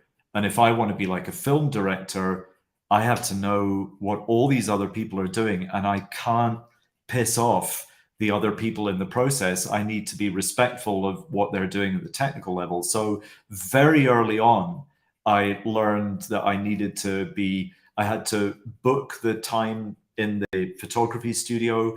I had to build all the stuff. And the people who ran the department were watching me doing all of this and like standing with their cups of coffee, and I'd be going past and they would just think, why won't you just leave the department and go somewhere else? Like, why won't you please go away? And gradually, quietly, when they saw the results, they said, we're going to reach an agreement with you because you're such a pain in the ass. You make your little videos and do your little music thing, and we will leave you alone. And you don't have to do all the other assignments. You just make up your own shit, and we'll pretend that you're in another department, and we'll see you at the end of the 4th year. Like, you can stay here, but we don't want to have to communicate with you. You do your stuff, whatever that weird crap is that you're doing, and we'll like see you at the end of the process. And I'm like, great, freedom, wonderful. And in one of those conversations, somebody said, you are as much of a nuisance as, and then he gave the name of a student who had been in the department a few years previously. And I'd never heard this student's name before. And I said, so what was it that she did that caused you so much trouble? And they said, oh, well, some idiot gave us 2 animation cameras. And I went, pardon? And they said, somebody gave us 2 16mm stop frame animation rostrum cameras. And what would we do with that? We're not an animation department, we're graphic. And I was like, what happened to the cameras? And they went, well, she was interested, so we gave one of them to the Edinburgh College of Art. And I was like, the guys that didn't want me. And we gave the other camera to her. And, oh, she's coming in next week. You can ask her yourself. And I went, there's an animator coming into the department, and you gave her a free camera that I should have access to for making stop motion anime. What is going on? And I thought, well, at least I get to meet an animator. So that was the next part. Ok, para Fraser aquí lo que nos dijo es que, bueno, él empezó a hacer sus videos, empezó a editarlos y se dio cuenta que la edición no era un proceso muy fácil. Él tenía que ser muy organizado y tener bien enlistado cómo iban sus escenas, cómo iban los cortes para que la gente que iba a editar pudiera editar rápido, ¿no? Entonces él se dio cuenta que era todo un proceso bastante complicado. Entonces, en el departamento de diseño, donde ya no lo querían, donde ya le habían propuesto ya que se largara ya por el amor de Dios, él seguía sin irse. Le dijeron, mira, ¿sabes qué? Como no te vas, tú mira, haz tus videitos con tu camarita, haz lo que tú quieras, te vamos a dar libertad que hagas lo que quieras, solo no nos hables, no nos estés molestando, te vemos en 4 años ya cuando te gradúes, te damos tus papeles y todos felices, todos contentos, ¿no? Y en una de esas conversaciones de rechazo, uno le dijo, tú eres como esta mujer que estuvo hace años aquí, y él dijo, ¿quién? Y le dieron un nombre que él nunca había escuchado, y le dijeron, sí, una que empezó a usar, porque trajeron unas cámaras de animación, porque antes la animación había unas cámaras que tomaban fotos pues de arriba hacia abajo, ¿no? Donde tú ponías dibujitos, tomabas una foto, quitabas un dibujo, ponías el siguiente, tomabas otra foto, quitabas un dibujo, ponías el siguiente, tomabas una foto, y esa era una cámara de animación, y así le dabas vida a los dibujitos que tú habías hecho, ¿no? Entonces que sí, había 2 cámaras, que ella usaba mucho para animación, y ella es una animadora, pues las cámaras nos deshicimos de ellas, una se la dimos al colegio de Edimburgo, a la universidad, que es donde rechazaron a Fraser, y la otra se la regalamos a ella, pero ella va a venir la próxima semana, entonces pues puedes hablar con ella y preguntarle pues qué pasó con esa cámara, ¿no? Y para él era algo muy padre poder conocer a alguien que era un animador. Es la primera vez que iba a conocer a una animadora. Entonces para él fue algo pues muy emocionante. And what happened next? So I met my first animator. This woman came to the campus the following week, and she announced that she was going to set an animation project for us. And there were 18 students. I was one of 18 students in the graphic design department. And because I was doing all this weird video stuff, they were like, okay, you can kind of come back in and join in with the others and do this project. But she came equipped with only one plastic peg bar and some peg registered paper for 18 of us to share. And I'm like, how is this going to pan out? And then they organized a screening of her work. And it was, I don't want to, people could put 2 and 2 together about who this person was. And I don't want to be denigrating about, let's just say that I was not a fan of her artwork. And I thought, okay, this is not going anywhere. And I thought, I need access to that camera. I need to do this on my own. And I had this massive argument with her in front of everybody. And I just said, I would like the camera back, please, because it's not yours. It was given to the art school. And they gave one to the Edinburgh College of Art, but nobody would let me into the Edinburgh College of Art, and I can't use it. And I don't see any reason why you should have. She said, well, you can come to my house and use it. And I went, no, I'm not going to go to the other side of the city to use something that is mine. They have no right to give that to you. And she screamed at me and called me names and was like, you're such a pain in the ass. I'm like, how long is it going to be before people stop telling me what a pain in the ass I am? I was like, I want to be able to do creative work with the facilities that are supposed to be available to me.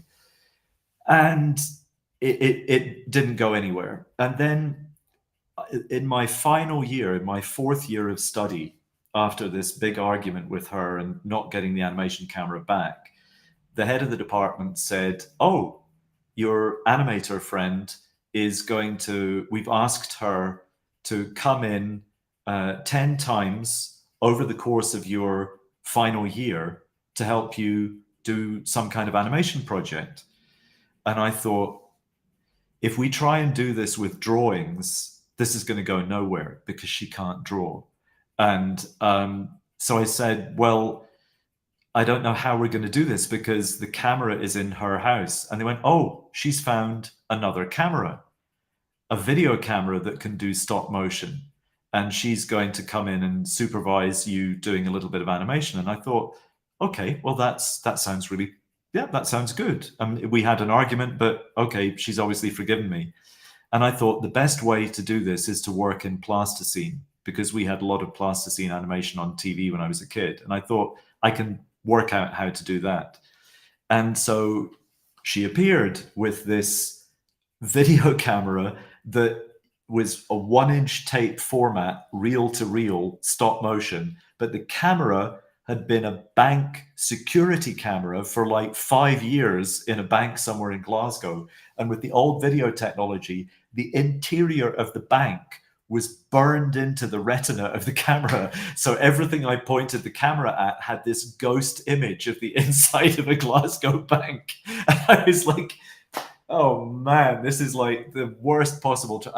And then the final part of that chapter, we got a 4th television channel. Miracle, 1982. And this woman was asked by the television channel to make a piece of animation. So the minute they offered her the chance to make some animation, instead of spacing out her visits 10 times in 1 year, she came in 10 times in 2 weeks. And then I came in on the Monday and she disappeared with the video camera as well. And I had no equipment left. I was like, I am never going to get to animate shit at this rate. This is just like, this is never going to work out. So go ahead and translate that part. Sí, realmente lo que Fraser aquí nos está diciendo es que cuando por fin llegó esta animadora a la escuela, no trajo la cámara. Nada más llegó con hojas para animación y un peg bar, que es una barra donde se ponen las hojas de animación. Y eso lo tenían que compartir entre todos. Entonces él se puso a pelear con ella para que regresara la cámara que la escuela le dio, pero la escuela no tenía por qué darle esa cámara porque eso es para los estudiantes. Entonces se puso a pelear por ella. Ella le dijo, no, vente a mi casa, acá puedes trabajar con la cámara. Le dijo, no, tú tienes que traer la cámara. Total de que nunca la trajo. Al final pues llegaron a un acuerdo donde ella iba a ir 10 veces el último año a la escuela para que pudieran hacer un proyecto de animación. Y llegó con una cámara que era, que sí servía para animación, pero era una cámara que habían estado utilizando varios años en el banco de Glasgow, o sea, en el banco, era una cámara de banco. Entonces cuando tú tomabas una foto con esa cámara, salía como que la imagen ya del banco así se había reflejado, ya que había quedado ya plasmada como que en el vidrio de la cámara. Entonces ya siempre el banco estaba en todo lo que tomaras, era rarísimo. Entonces tampoco pudo trabajar. Y luego esta señora, en vez, la contrataron para hacer una animación en televisión. Entonces lo que hizo, en vez de ir 10 veces durante el año y espaciar sus visitas durante todo el año, en 2 semanas fue las 10 veces que debía de ir y listo. Dejó de ir y se llevó la cámara y se llevó todo. Entonces Fraser se quedó otra vez sin cámara. Dijo, puta, yo nunca voy a animar, nunca voy a ser un animador. Entonces, ¿qué va a pasar conmigo? And what happened next? So this is the point where things begin to join up almost. She came back and was kind of, I was surprised that she came to find me because I knew that she would know that I would be angry and we'd already had a big row. This makes me sound like a real asshole. I'm not usually, it takes a lot to get me angry. And, you know, I had to summon a lot of courage to be angry at somebody who was, you know, older and more superior, but she was just wrong.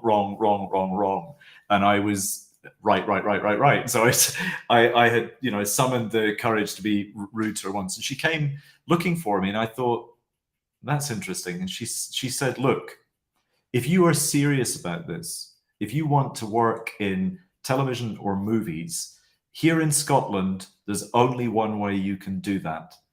And I thought, what do you mean there's only one way? And she said, the trades union that controls the entertainment industry for television, theatre, and cinema is a very, very powerful trades union.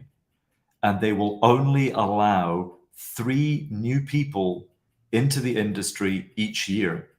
And they won't allow anyone in a creative role. So you can't be an art director, you can't be a production designer, you have to choose. You can train to be a camera operator, a sound recordist, or a film editor.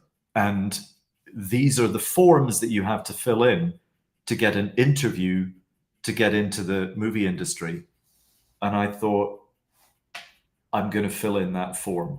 And I'm going to ask, when I graduate from art school, I'm going to ask to be trained as a film editor. The problem was, there's like 5 million people in Scotland in 1983, and there were over 200 people applying for 3 opportunities to get into film and television. Every year, that was the maximum number they would let in. This was a union that was so powerful that you couldn't get the union card if you didn't have experience, and you couldn't get experience if you didn't have a card. And if they discovered that anybody was working on a production without a union ticket, they would shut down the production. It was that aggressive and that hostile.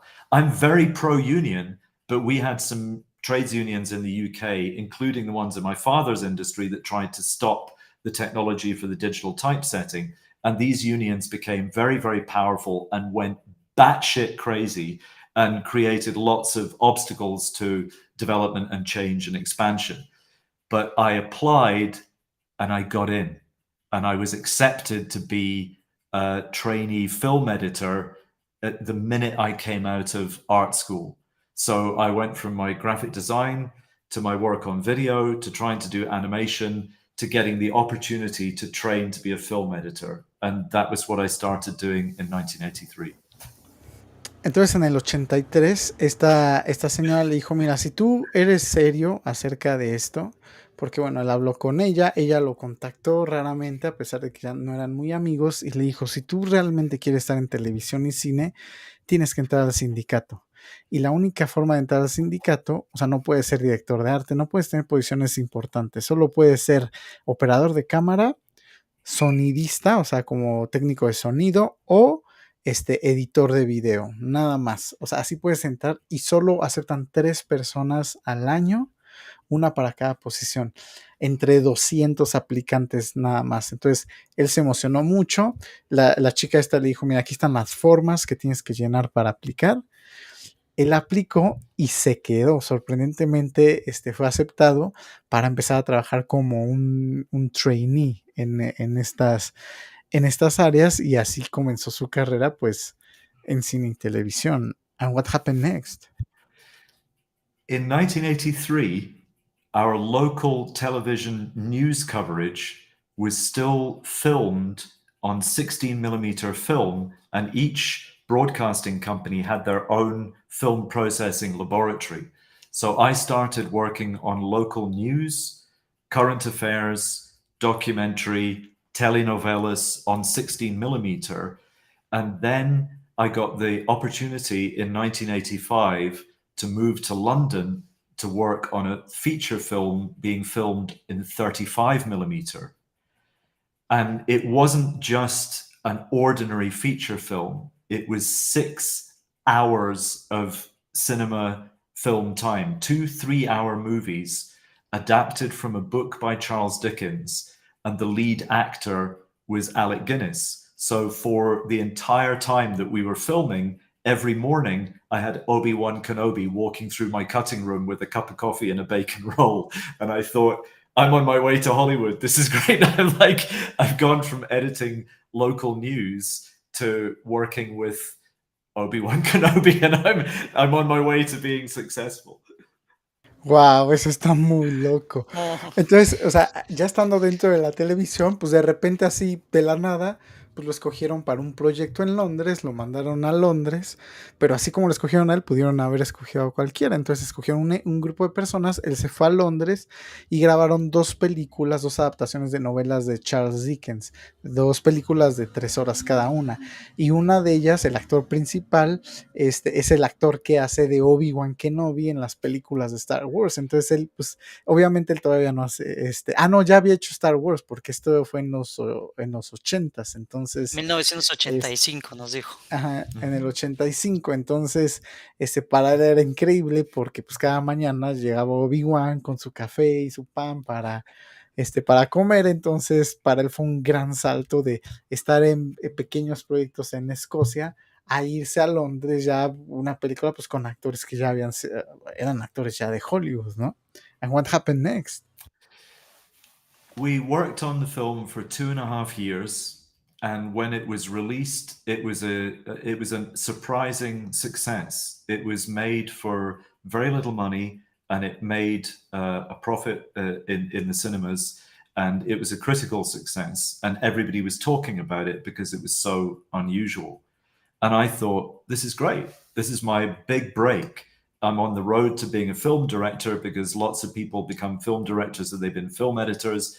I'd also learned how to edit sound and audio because the director asked me to do all of the track laying. So I didn't do any of the picture editing, but I did all of the sound editing for 6 hours of cinema screen time. So by the time I finished the movie, I had quite a high level of knowledge and understanding of 35 millimeter film and magnetic tape editing. But the next problem, the entire British film industry collapsed financially. All of the money was just gone. So when I finished work on that movie, I was sending out letters because you had to mail letters to people to try and get work, or you had to find a phone number and call people up. And nobody wanted to hire me. And I thought, this is ridiculous. And before the internet, the only way you could find out what work was available, London being the center of the television and film industry in the United Kingdom, there was a particular newsagent in the middle of London. And at 6 a.m. every Monday, I would be waiting outside the newsagent when the copies of the Screen International magazine were unloaded. And I would sit in a coffee shop and look at the job advertisements for film editors. And one morning, I got out of my bed, I went up there, I was at 6 o'clock, I sat down in the coffee shop and I opened it up and there's a picture of Mickey Mouse. And I was like, why is there a picture of Mickey Mouse? And it was an advert and it said, Walt Disney are looking for exceptionally talented animation personnel to work on a movie combining cartoons and live action. Send your resume and artwork to this address. And I was like, I will sweep the floor to work on that movie, whatever that movie is. So I went straight home and I typed a letter and I put a copy of my resume, but I didn't send them any artwork because I had no animation experience and I had spent 3 years being told how shit my drawing was by all my tutors at art school. So I wrote to them and I said, I really want to work on this film. I'm in London. I'm working in film editing. You may have heard of the movie I've just worked on. Please, can I have a job on your movie? And they didn't answer. So I thought, I am not going to give up. I am not going to stop here. And somehow, from the address, I got on a bus and I went up there and I found what the phone number was. And I called and I said to the receptionist, I sent a letter asking to work on this movie and I haven't had a reply. And she said, oh, hold on, I'm going to connect you to Don. So she put me through to Don Hahn. Now, Don Hahn went on to produce Lion King, Beauty and the Beast, but he was very, very young at the time, and Disney had sent him to London as part of the team to help recruit people for Roger Rabbit. So I found myself talking to this American guy, and he said, well, I'm sorry. Yeah, we didn't reply because he said, hold on. And he got my letter out of the trash can. And he brought it back to the phone and he said, well, you wrote and you wanted to work in the cutting room. And we have a very small cutting room and it's full. We don't need any. And he turned the page to my resume and he went, you spent 4 years at the Glasgow School of Art. Can you draw? And I said, yeah. And he went, why didn't you send us any drawings? And I said, I don't have any animation experience and my tutors. And he went, can I see your drawings? 2 hours after that phone call, the drawings that my tutors spent 3 years telling me were shit got me hired on Who Framed Roger Rabbit. Wow, that's a very crazy That's amazing. story. That's amazing, yeah.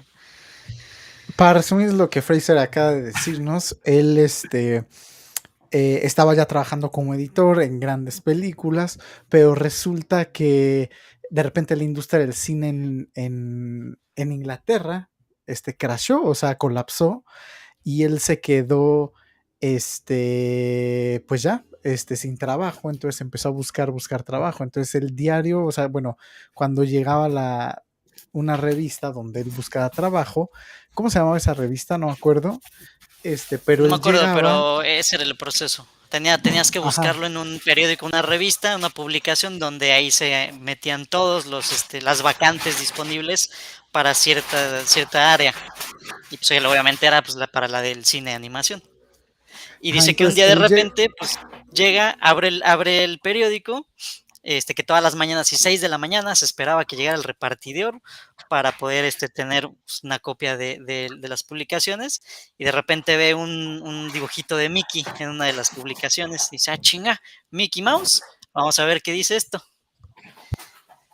Y de repente pues ve el anuncio y ve que es para una película, un largometraje, en el que ponía los lineamientos que iban a ser live action, o sea, acción viva con animación. Y ahí tenía los datos, ¿no? Así como, si te interesa, manda tu currículo y tu portafolio de dibujo a tal dirección. Sí, sigue, Rolando.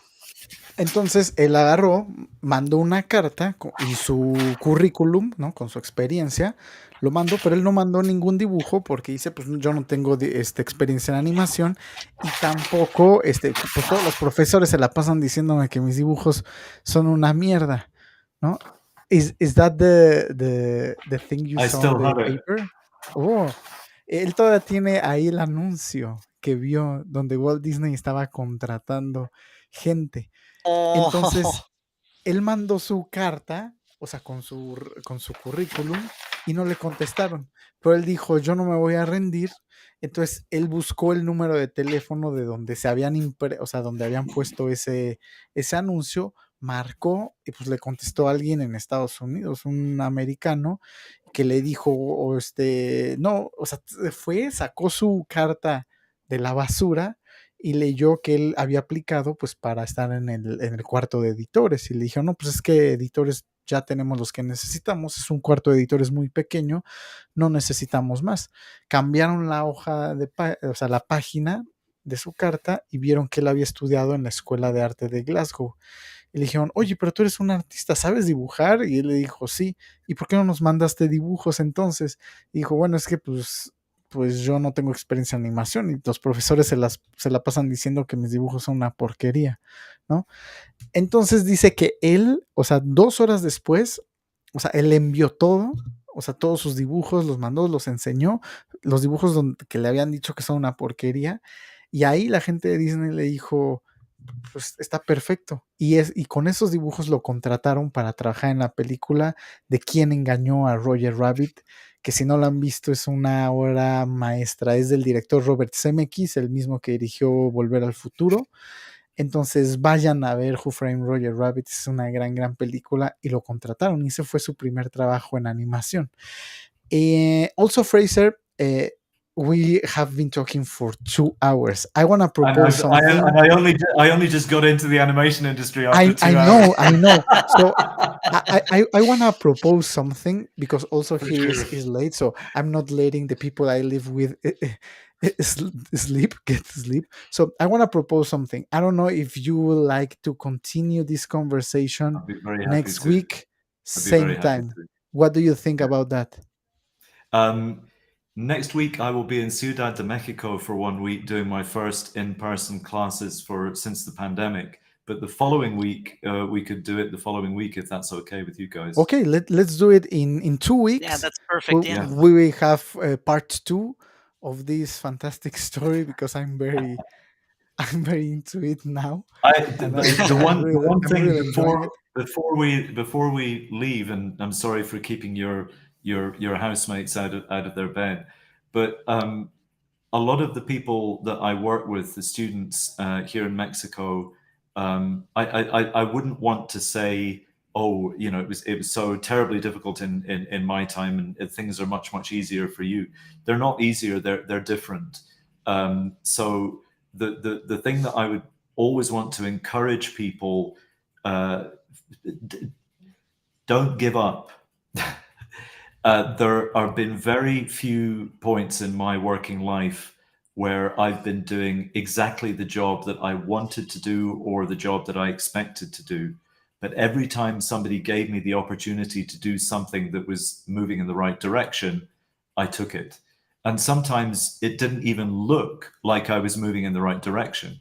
I never believed, once I was in film editing, that I would have any way of reconnecting my love of drawing with my love of movie making.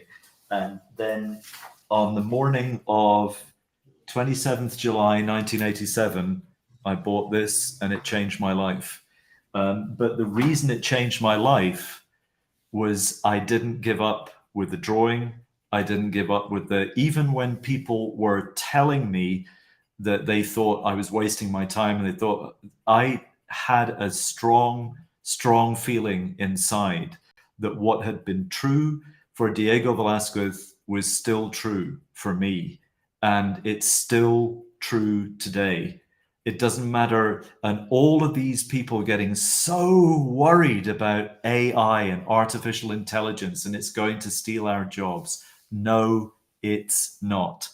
I've lived through it repeatedly. That's not what's going to happen. What's going to happen is you're going to take that as a challenge and you're going to get even better to the point where the computers can't catch up with you. Because even after all these years, the people that make the most use of the computers and all of that technology still have to know how to draw, because what matters is observation.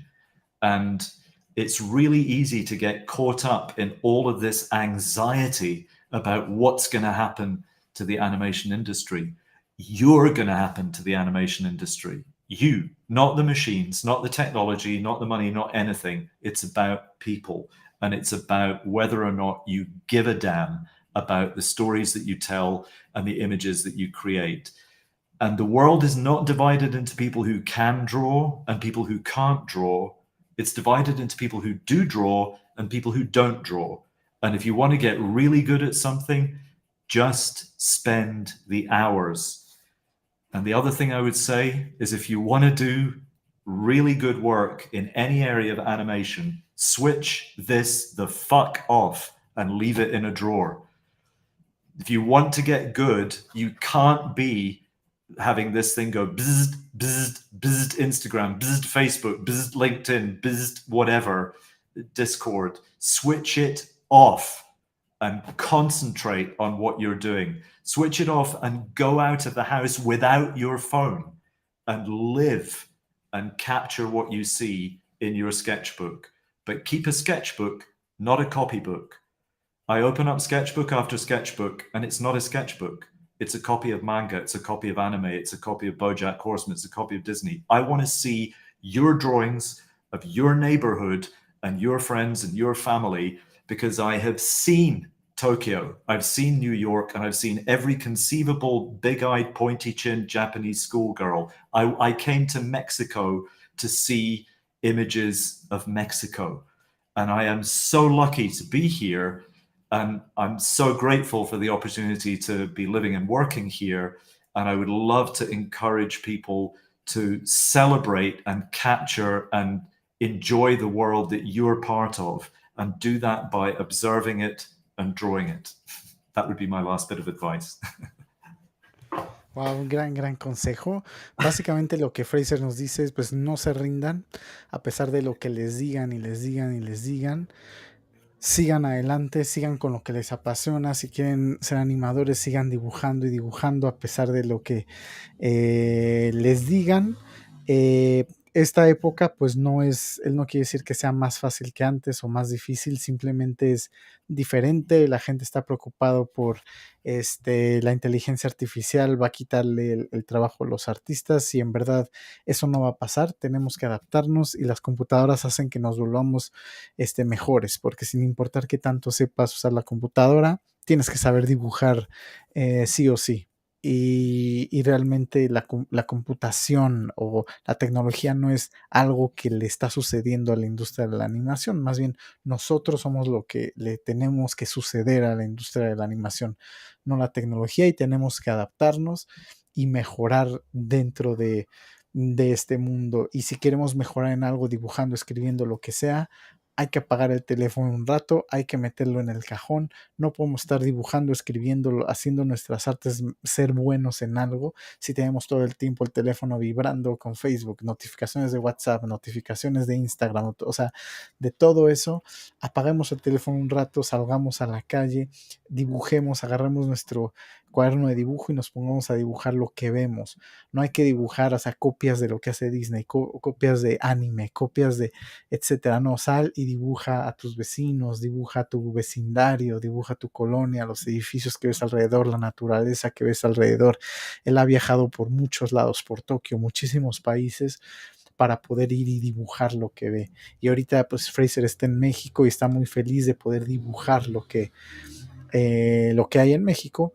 Y bueno, la próxima semana vamos a tener un episodio normal del Cine Se fue a la mierda, pero dentro de 15 días vamos a tener la segunda parte de esta entrevista para que Fraser nos termine de contar su historia, porque nos quedamos apenas en cómo entró a su primer trabajo de animación en la película de Who Framed Roger Rabbit, ¿no? Donde el director de animación fue Richard Williams, gran leyenda de la animación, y el director Robert Zemeckis, ¿no? El director de Volver al Futuro. Entonces, ¿qué más puede pedir uno para su primer trabajo en industria ya del cine mainstream? Bueno, no su primero, pero que trabajo como animador, ¿no? Entonces, pues muchas gracias por habernos acompañado el día de hoy y por estar con nosotros. Nos vemos la próxima semanita y dentro de 15 días volvemos a tener a Fraser aquí para la segunda parte de esta bonita historia.